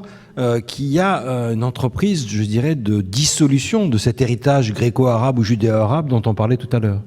Oui, Averroès, c'est tout à fait fascinant, c'est le penseur le plus maudit de toute l'histoire. Il est bien plus maudit que Spinoza, qui d'une certaine manière est son fils ou son petit-fils, mais c'est celui qu'on a dénoncé de la manière la plus violente, je le répète, en même temps qu'on le lisait et qu'on l'utilisait. C'est-à-dire celui dont tout vient, c'est Thomas d'Aquin, qui fut le plus grand adversaire au XIIIe siècle d'Averroès, mais Thomas d'Aquin est un héritier direct sur des points absolument essentiels de la pensée qui fera la pensée européenne. Il est un héritier d'Averroès. Donc il y a un phénomène absolument étonnant de fascination et de rejet autour de cette figure, et qui nous demande, me semble-t-il, enfin qui relève, me semble-t-il, du rapport extrêmement ambigu que la pensée latine, la pensée chrétienne, la pensée occidentale, tous ces termes sont délicats, a entretenu dans son processus d'acculturation, a entretenu avec le monde arabe qui lui est arrivé par Avicenne, puis par Averroès. Et c'est en cela que cette figure garde aussi, parce que les raisons sont nombreuses, une forme d'actualité, parce qu'il y a dans la personne d'Averroès, il y a quelque chose qui dit une vérité du rapport non résolu de l'Europe au monde arabe. Donc dans cette perspective, au fond, créer une chaire Averroès a un peu de sens. Oui, plus que cela, oui, bien sûr. Et je répète que si on avait le temps, les raisons d'en trouver du sens ne manqueraient pas. Mais pour cela, oui, le simple fait de se rappeler que cet homme n'est pas au dehors, aux portes de l'Europe, mais que s'il fut un ennemi, c'est un ennemi du dedans, hein, s'il est rejeté, c'est rejeté comme quelqu'un qui est à l'origine, l'une des sources de cette pensée-là, ça n'est pas rien. Si on arrive à réinterroger ça pour essayer de ne pas mal entendre le malaise, pour essayer de comprendre ce malaise-là, qui, je pourrais vous le démontrer, hein, je le répète, a perduré jusqu'au XIXe siècle. Alors qu'on pourrait penser qu'Averroès est une figure qui a disparu de l'Europe, jusqu'à Renan. C'est-à-dire que lorsqu'on attaque Descartes, c'est-à-dire que dans l'histoire, il n'y a pas d'insulte plus commune que celle d'avéroïste. Tout le monde a été traité d'avéroïste à un moment donné de l'histoire. Les catholiques ont traité les protestants d'avéroïstes et vice-versa. Les athées, c'était des avéroïstes. Les partisans de la double vérité, c'était des avéroïstes. Les libertins, des avéroïstes. Tout le monde l'a été. Lorsqu'on attaque Descartes, on le traite d'avéroïste. Leibniz veut dénoncer Spinoza, il le traite d'avéroïste. Un étudiant attaque Kant pendant son cours, il taxe son système d'avéroïste. Herder attaque la philosophie de l'histoire de Kant, il l'appelle avéroïste, etc., etc. Averroès est toujours là comme une figure noire, alors même que, très évidemment, même si de cet héritage-là, on n'a pas fait encore suffisamment le compte, il est, je le répète, l'un des pères, tout simplement, de la scolastique puis de la pensée moderne. Brice Siquès voulait réagir. Je voulais dire que d'un autre côté, dans le monde musulman, il y a eu, en écoutant tout à l'heure le texte de Borges, on écoute Tsahafut, traduit par l'incohérence de l'incohérence, où il y a plusieurs traductions, il y a quelque part eu une sorte de revanche posthume d'Al Ghazali, de victoire posthume d'Al Ghazali, qui est un peu le père du rite ash'arite, le philosophe du rite ash'arite, et donc cette suprématie de la référence au texte, qui est une sorte de seuil infranchissable pour l'interprétation, est quelque chose qui est resté. Et donc, ce que Mohamed Harkoun appelait la clôture dogmatique, qui a commencé à partir du XIIIe siècle et qui a perduré jusqu'à aujourd'hui, qui a été à chaque fois renouvelé, en fait, c'est comme si on remettait de nouvelles raisons idéologiques de la clôture dogmatique. Elle a fait que de Ibn Rushd, alors il faut savoir que quand il est mort, on ne retrouvait que 55 de 105 textes d'Averroès en arabe. Beaucoup ont été traduits ou transcrits en hébreu, et qu'on ne les redécouvre en arabe qu'au XIXe et au XXe siècle. Donc cette question de comment Averroès revient est incroyable, même dans le monde musulman. Mais encore plus important, ce dont je parlais tout à l'heure, Mohamed Abdou, quand Mohamed Abdou a cette controverse avec Antoun, il retarde de quelques décennies la redécouverte d'Ibn Rushd. Et quand on le redécouvre, c'est surtout, alors là aussi l'idéologie, vous avez des marxistes qui le prennent comme le prédécesseur du sort de matérialisme historique, et donc c'est une déformation qui ne va pas servir Ibn Rushd et qui va le marginaliser davantage, à laquelle s'ajoute, là c'est l'histoire récente, c'est l'interdiction de l'enseignement de la philosophie, et surtout le fait de traiter, tout à l'heure Ayad Ben Ashur en parlait, de traiter la philosophie musulmane comme étant une sorte de patrimoine, de turat. Or, la question centrale, c'est comment cette pensée a contribué à la philosophie humaine, à la pensée humaine. Or, le fait d'en faire uniquement quelque chose d'ankylosé dans l'histoire n'a pas servi à ce que ça soit la base pour repenser cette tradition et d'aller vers la modernité. C'est ça que je voulais préciser. Alors justement, renouons encore avec cette généalogie, cette pensée critique, cet éloge de la rationalité.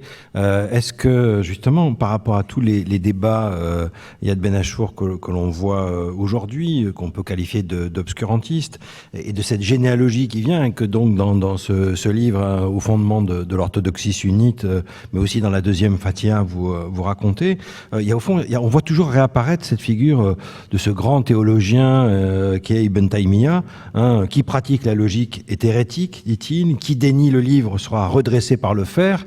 Donc là, on voit qu'il y a une défiliation de la clôture, mais ce n'est pas la seule. Donc, est-ce que aujourd'hui, face, je dirais, au désastre, parce que le projet concentrationnaire de Daesh est un désastre, et l'impact qu'il a dans les djihadistes, etc., est un désastre.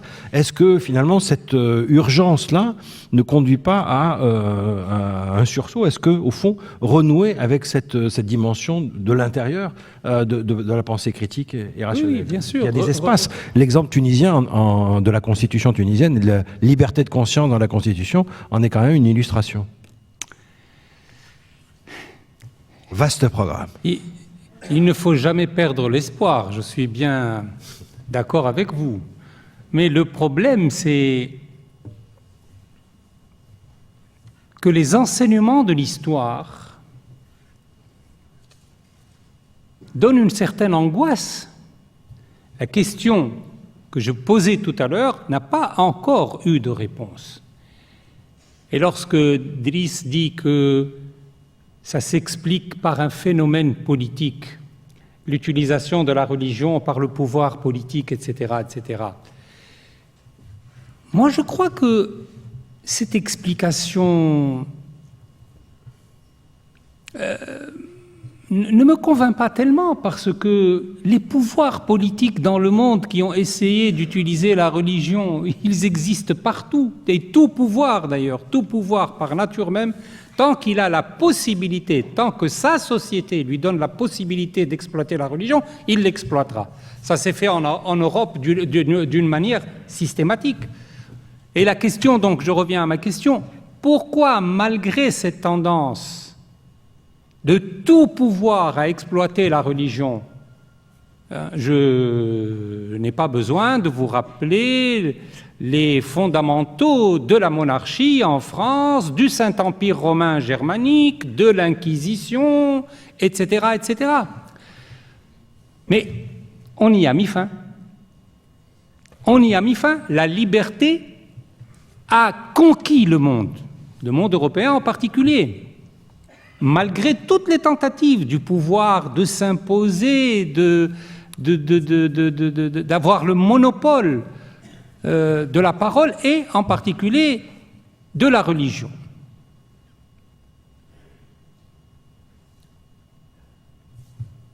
C'est un système qui n'existe plus en Europe. La liberté qui, comme on le verra demain, a elle-même acquis le statut du sacré, est venue contrecarrer, avec l'évolution historique, les tentatives du pouvoir d'imposer sa loi, de diriger la société grâce à la religion.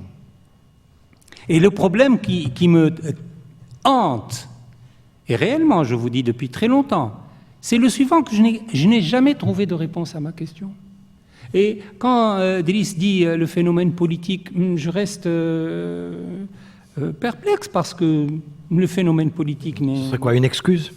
C'est un phénomène universel. Hein. L'empereur du Japon est le fils de Dieu, l'empereur de Chine est le fils du ciel, le roi de France est des pouvoirs de droit divin, guérit les malades, etc. Quel est le roi, quel est le chef d'une nation qui n'a pas utilisé la religion à son profit? Ça existe partout. Donc, cette explication ne me convainc pas. Il y a autre chose. Il y a autre chose de plus profond. Et je pense qu'on a besoin d'un grand historien qui connaisse très bien l'histoire de l'islam pour nous expliquer cela. Mais moi, en tout cas, je pose la question et je profite de chaque colloque, de chaque rencontre, même quand ça n'a pas de rapport avec le sujet, pour poser la question. Mais je n'ai pas trouvé de réponse. Le romancier. C'est quand même incroyable, c'est un phénomène incroyable. Moi, personnellement, je ne prétends pas avoir de réponse à cette grande question. Mais quand j'essaie de lire modestement ce qui permet de comprendre des éléments, je ne donne pas l'élément de l'explication politique uniquement. Pour moi, il y a d'abord la faiblesse. On n'a pas de société autonome. Les sociétés se sont pas érigées en société autonome pour pouvoir contrecarrer. La question de l'université dont je parlais tout à l'heure, du fait que Averroès a perduré par l'université européenne et que dans nos sociétés, il n'a pas pu perdurer parce qu'il n'y avait pas cette notion de l'université. Je veux dire, quand je prends le Maroc, Al-Qarawiyyin, l'université Al-Qarawiyyin est la seule université où vous pouviez trouver des textes d'Averroès, mais vous trouviez des textes juridiques. Vous ne trouvez pas les textes philosophiques d'Averroès, d'Ibn Rushd. Donc, ce que je suis en train de dire, c'est qu'il y a certainement un ensemble d'éléments. L'élément politique est l'un des éléments, moi je ne le sous-estime pas. Je considère que la question politique est importante tant que nous n'avons pas sécularisé nos sociétés, tant que la question de la sécularisation n'est pas au cœur du projet politique et qu'il n'y a pas des acteurs qui la portent pour que la liberté soit au cœur du projet de la société. On en a parlé, Pauline Koetcher, sur cette controverse, et puis aussi, au fond, sur ce qui se passe dans les jeunes générations de chercheurs, puisque vous êtes connectés, vous avez cessé, vous revenez de Beyrouth, vous étiez beaucoup en Égypte, en Jordanie, enfin bon, tout le temps dans le monde arabe, dans cet échange qui existe avec des jeunes chercheurs. Et puis, d'ailleurs, quand on a lancé le projet de la chaire Averroès, auquel vous avez été associé, on a dit, mais il faut aussi absolument créer les conditions pour que de la recherche qui vient, des jeunes chercheurs soient là. Et donc, on a normalement 2 jeunes chercheurs qui vont être accueillis philosophie en même temps que la chaire Averroès pour l'accompagner. Donc voilà, on est dans ce mouvement-là. Donc j'aimerais aussi avoir votre écho sur ce qui se passe dans la recherche contemporaine de ceux que vous connaissez, au moins dans le domaine de la philosophie. Alors justement, sans avoir la prétention évidemment de répondre à la question posée par Iyad, je voudrais juste proposer un témoignage. Quand je suis arrivée en Syrie pour un séjour qui s'est avéré long, en 2005, je suis allée à la fac de philo de Damas pour à la fois apprendre l'arabe et faire de la philo. Ça me semblait le bon endroit et pour rencontrer des étudiants. Et j'étais extrêmement étonnée parce que la plupart des cours, donc on est en 2005, la plupart des cours, en fait, il n'y avait aucun cours sur la philosophie arabe. Voilà. Et c'était une université en 2005 qui fonctionnait. Qui fonctionnait. Et aucun. Il y avait par contre une fascination de la part des professeurs, mais qu'on peut comprendre en fait par l'histoire, non pas simplement de la civilisation islamique, mais l'histoire plus large. Il y avait une fascination pour la pensée européenne. Et voilà. Et finalement, il fallait enseigner Hegel plutôt qu'Averroès, pour le coup. Il y avait pas. Et il y avait un prof qui enseignait le Turath philosophique, mais personne n'allait à son cours de toute façon. Il n'était pas du tout. Enfin voilà. Donc c'est un petit peu ça aussi qui est triste, c'est que finalement, on interroge beaucoup. Enfin, j'imagine que Jean-Baptiste aussi.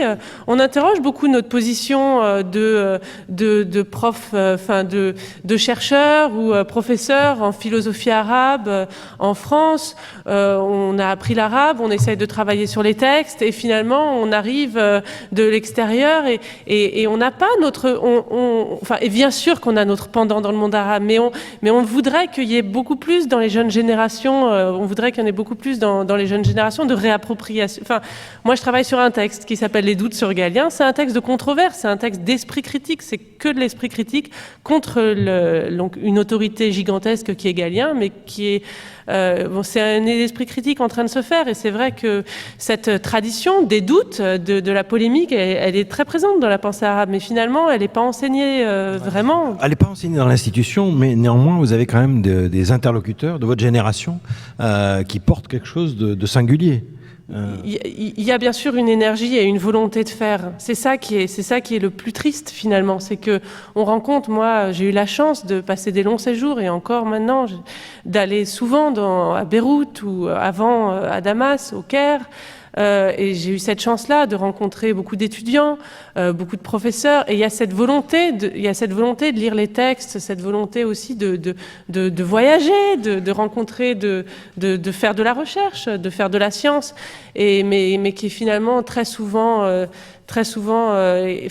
qui n'a pas possibilité, Et donc c'est vrai que quand Thierry Fabre est arrivé avec ce projet de chaire Averroès, j'ai immédiatement pensé à ses collègues que j'ai rencontrés sur mon chemin, ces étudiants, et effectivement, qui bénéficieraient, que je trouve seraient les premiers bénéficiaires, qui sont souvent en dehors des institutions d'ailleurs, qui sont souvent, qui ont été un jour des étudiants et puis qui ont arrêté, parce qu'il faut savoir que dans le monde arabe, faire des études, c'est extrêmement difficile aussi. Donc voilà, j'espère que que bien sûr Iyad Ben Achour est comment on dit, celui qui détient la chaire, mais qu'il y aura aussi des chercheurs. Moi, je vais vous dire une chose. Je viens d'avoir une idée lumineuse. Vive les débats. Puisque je vous ai dit que ça fait presque 40 ans que je me pose la question et que je n'ai absolument aucune réponse. Eh bien, je vais profiter de la chaire Averroès pour me concentrer sur cette question et essayer d'y répondre. Voilà. Moi, j'ai mes petites intuitions là-dessus. Vous avez un scoop. Jean-Baptiste Brenet, depuis la Sorbonne, là aussi, de ce travail sur la philosophie, sur l'héritage grec, comment est-ce que, voilà, si on se projette à 5 ou 10 ans, est-ce que vous avez des pistes possibles? Parce que tous ces débats qui ont aussi une résonance, effectivement, dans le monde arabe, dans le monde de l'islam, ils ont une résonance aussi dans le monde européen, tout simplement parce qu'il y a aussi un islam d'Europe, puisque Yad Ben Achour aussi a fait une conférence sur l'islam d'Europe. Comment est-ce que vous voyez cet apport philosophique qui se joue aujourd'hui? La chose qu'on constate, c'est que la philosophie arabe en France intéresse beaucoup les étudiants, en tout cas. Donc il y a beaucoup d'étudiants qui se mettent à apprendre l'arabe et beaucoup d'étudiants qui viennent aux cours qui sont lorsqu'ils existent. En même temps, il y a un seul poste de philosophie arabe en France. Il y aurait bientôt une chaire ici, donc. Qui porte le titre de philosophie arabe. Après, il y a au moins un ou deux grands chercheurs qui l'enseignent aussi, mais sous couvert d'une autre chaire. Donc ça, c'est un signe quand même. C'est-à-dire que la première chose que l'institution française devrait faire serait d'ouvrir des postes de maîtres de conférences et de professeurs pour l'enseignement de la philosophie arabe.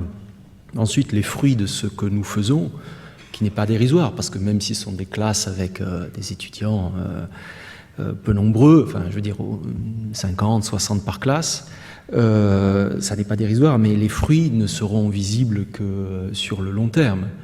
L'idée, c'est, moi c'est ce que j'ai toujours dit à mes étudiants, c'est que, peut-être je ne le verrai pas d'ailleurs, mais c'est que dans quelques années, on n'envisage plus du tout l'histoire de la pensée, l'histoire de la philosophie, l'histoire de la rationalité telle que nous l'avons apprise.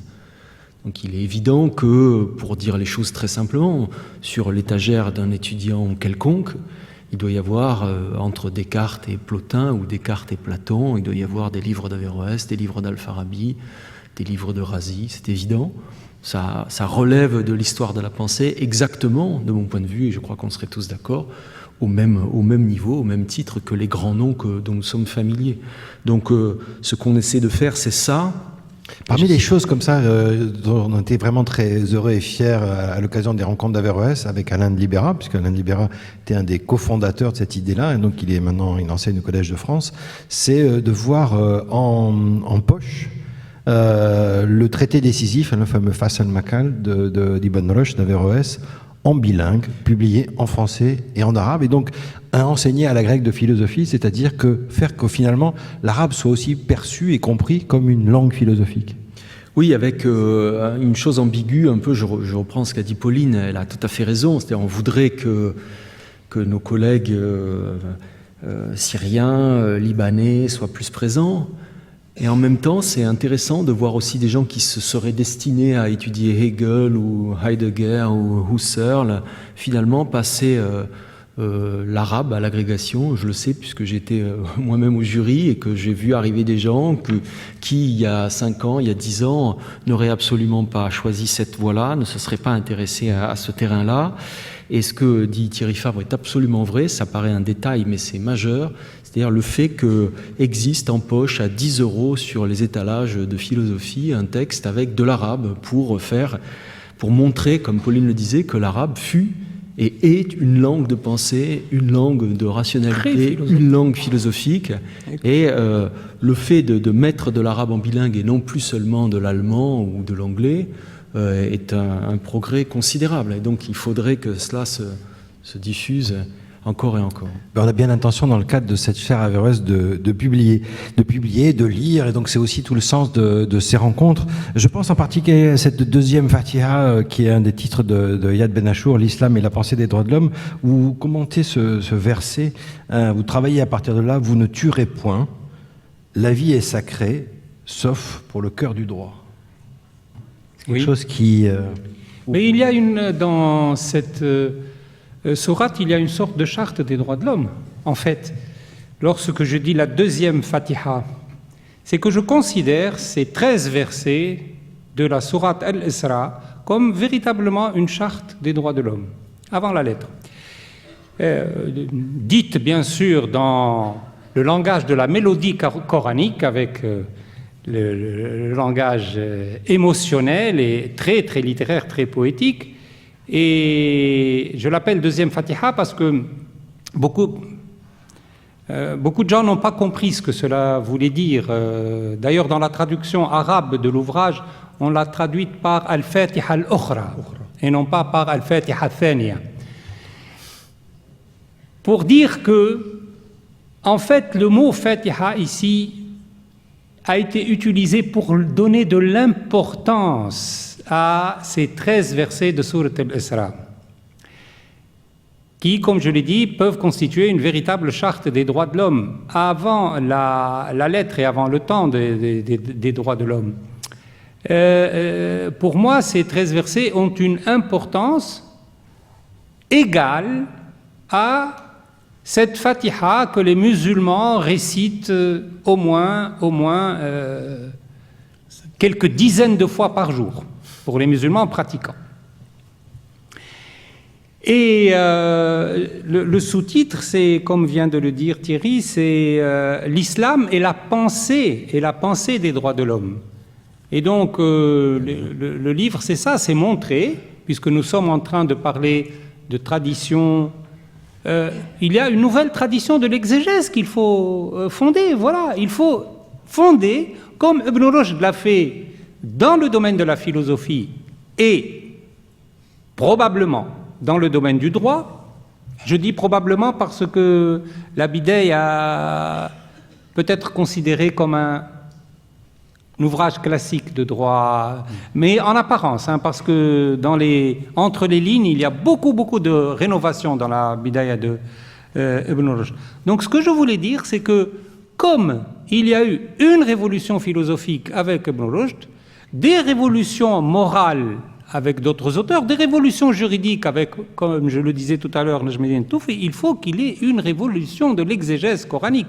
Bien entendu, moi je ne suis pas outillé pour le faire, mais j'ai avancé là une intuition qu'on peut adapter l'islam au monde moderne et aux acquis de la modernité, des droits de l'homme et de la philosophie du droit contemporaine en instituant une nouvelle exégèse coranique. Ben voilà une façon d'explorer des chemins de la liberté dans le cadre de cette chaire Averroès qui va donc être créée à l'IMERA. Et donc nous sommes très heureux de vous l'avoir présenté ce soir en prélude aux rencontres d'Averroès, puisque ces rencontres d'Averroès ont pour thème la liberté. Quelle liberté face au sacré, face à la terreur, face au pouvoir autoritaire et au bouleversement économique et numérique. Donc rendez-vous demain après-midi à 15h.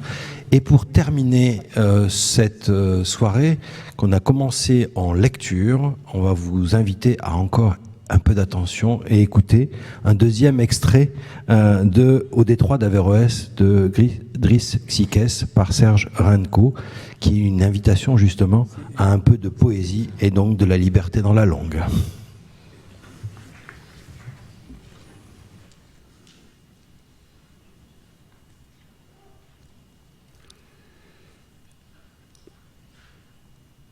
J'aimerais vous parler ce soir d'une rencontre improbable qui eut lieu entre Aboul Walid, le philosophe, et Hafsa, la poétesse.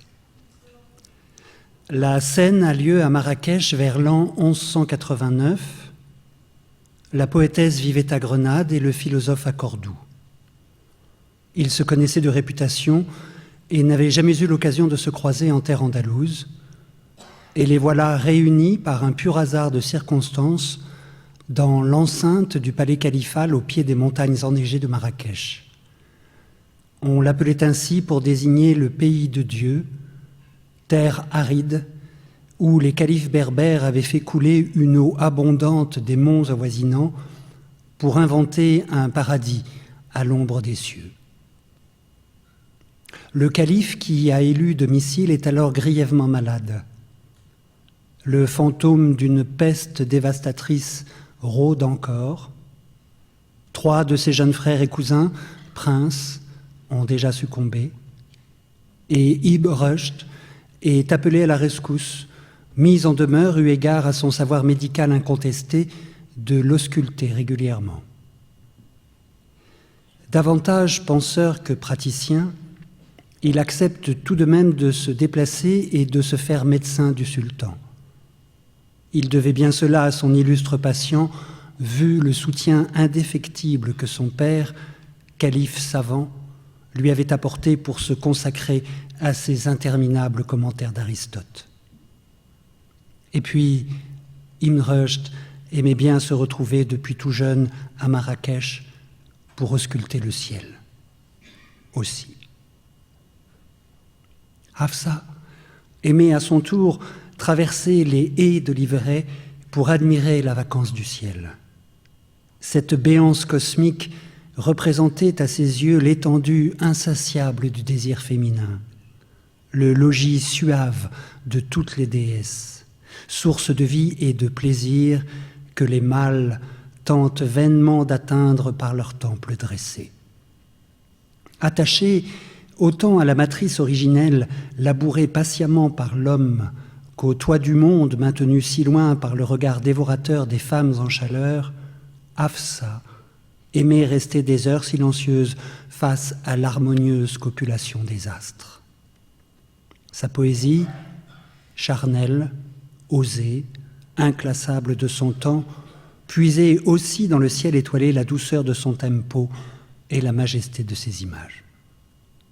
Elle était pour sa part venue à Marrakech à l'invitation du calife pour prodiguer des cours électifs au jeune prince.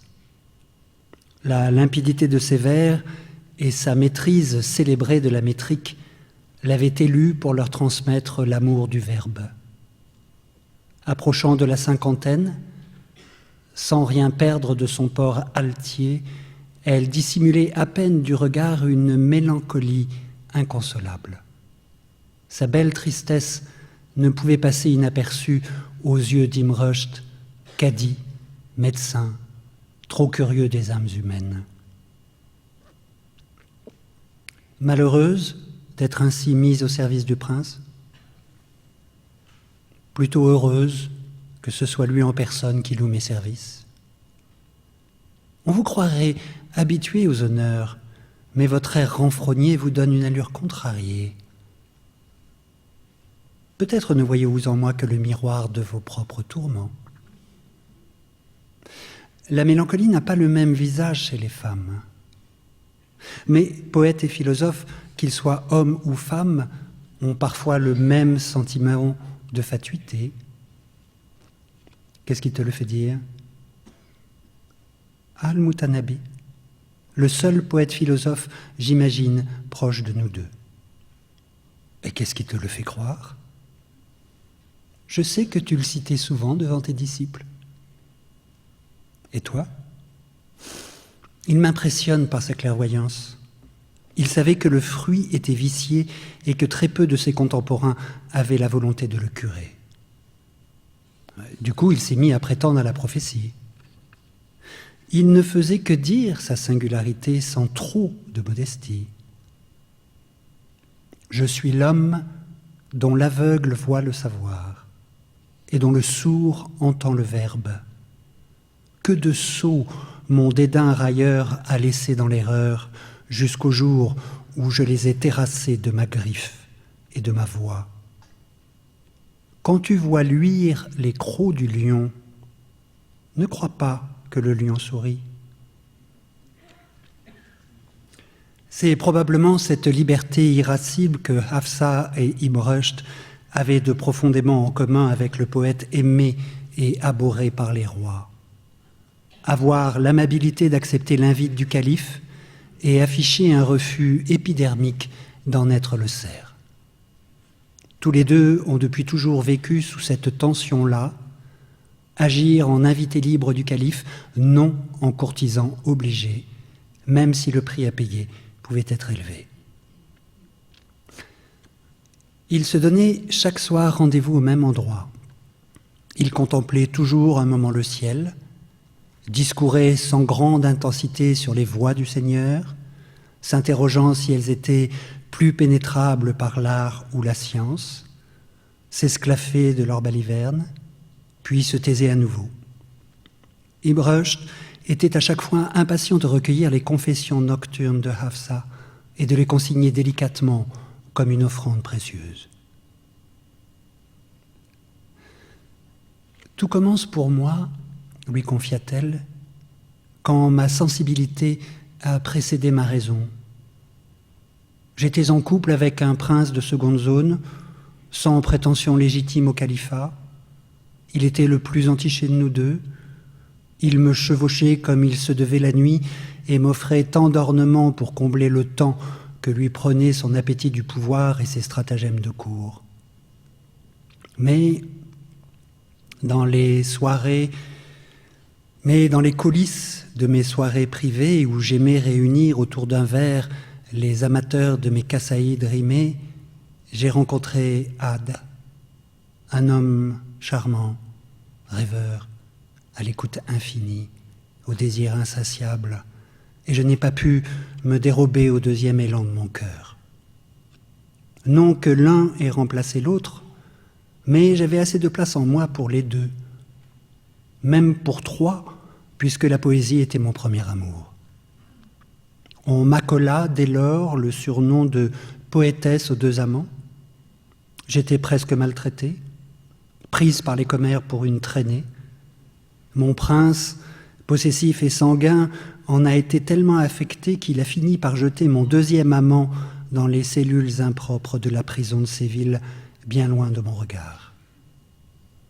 J'ai refusé dès lors non seulement de lui offrir mon corps, mais plus grave encore, mon esprit. Je me suis enfermé pour écrire ma double blessure. Mes poèmes circulaient sous cape.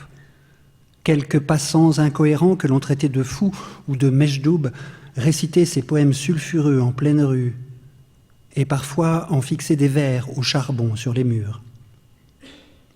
Le geôlier de mon âme, contrarié, ne savait comment s'y prendre pour me reconquérir.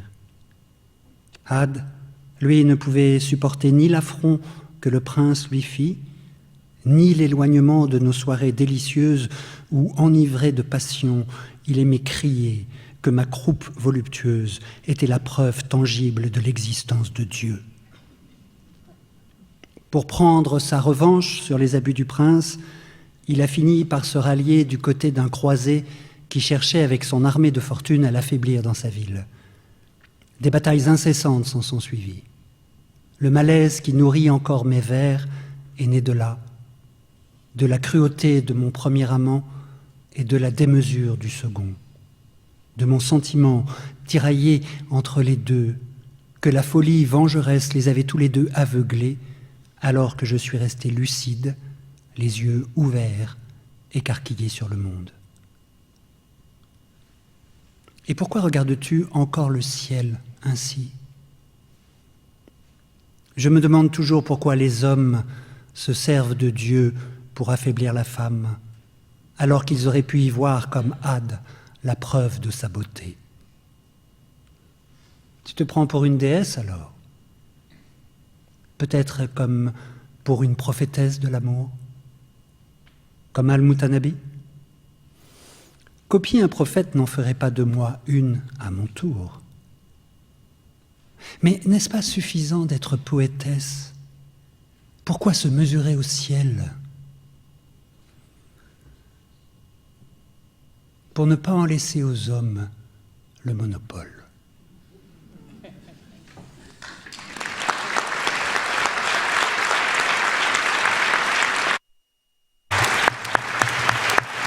Mesdames et messieurs, merci beaucoup de votre écoute bienveillante, attentive. Merci à nos invités et rendez-vous demain à 15h dans cette salle.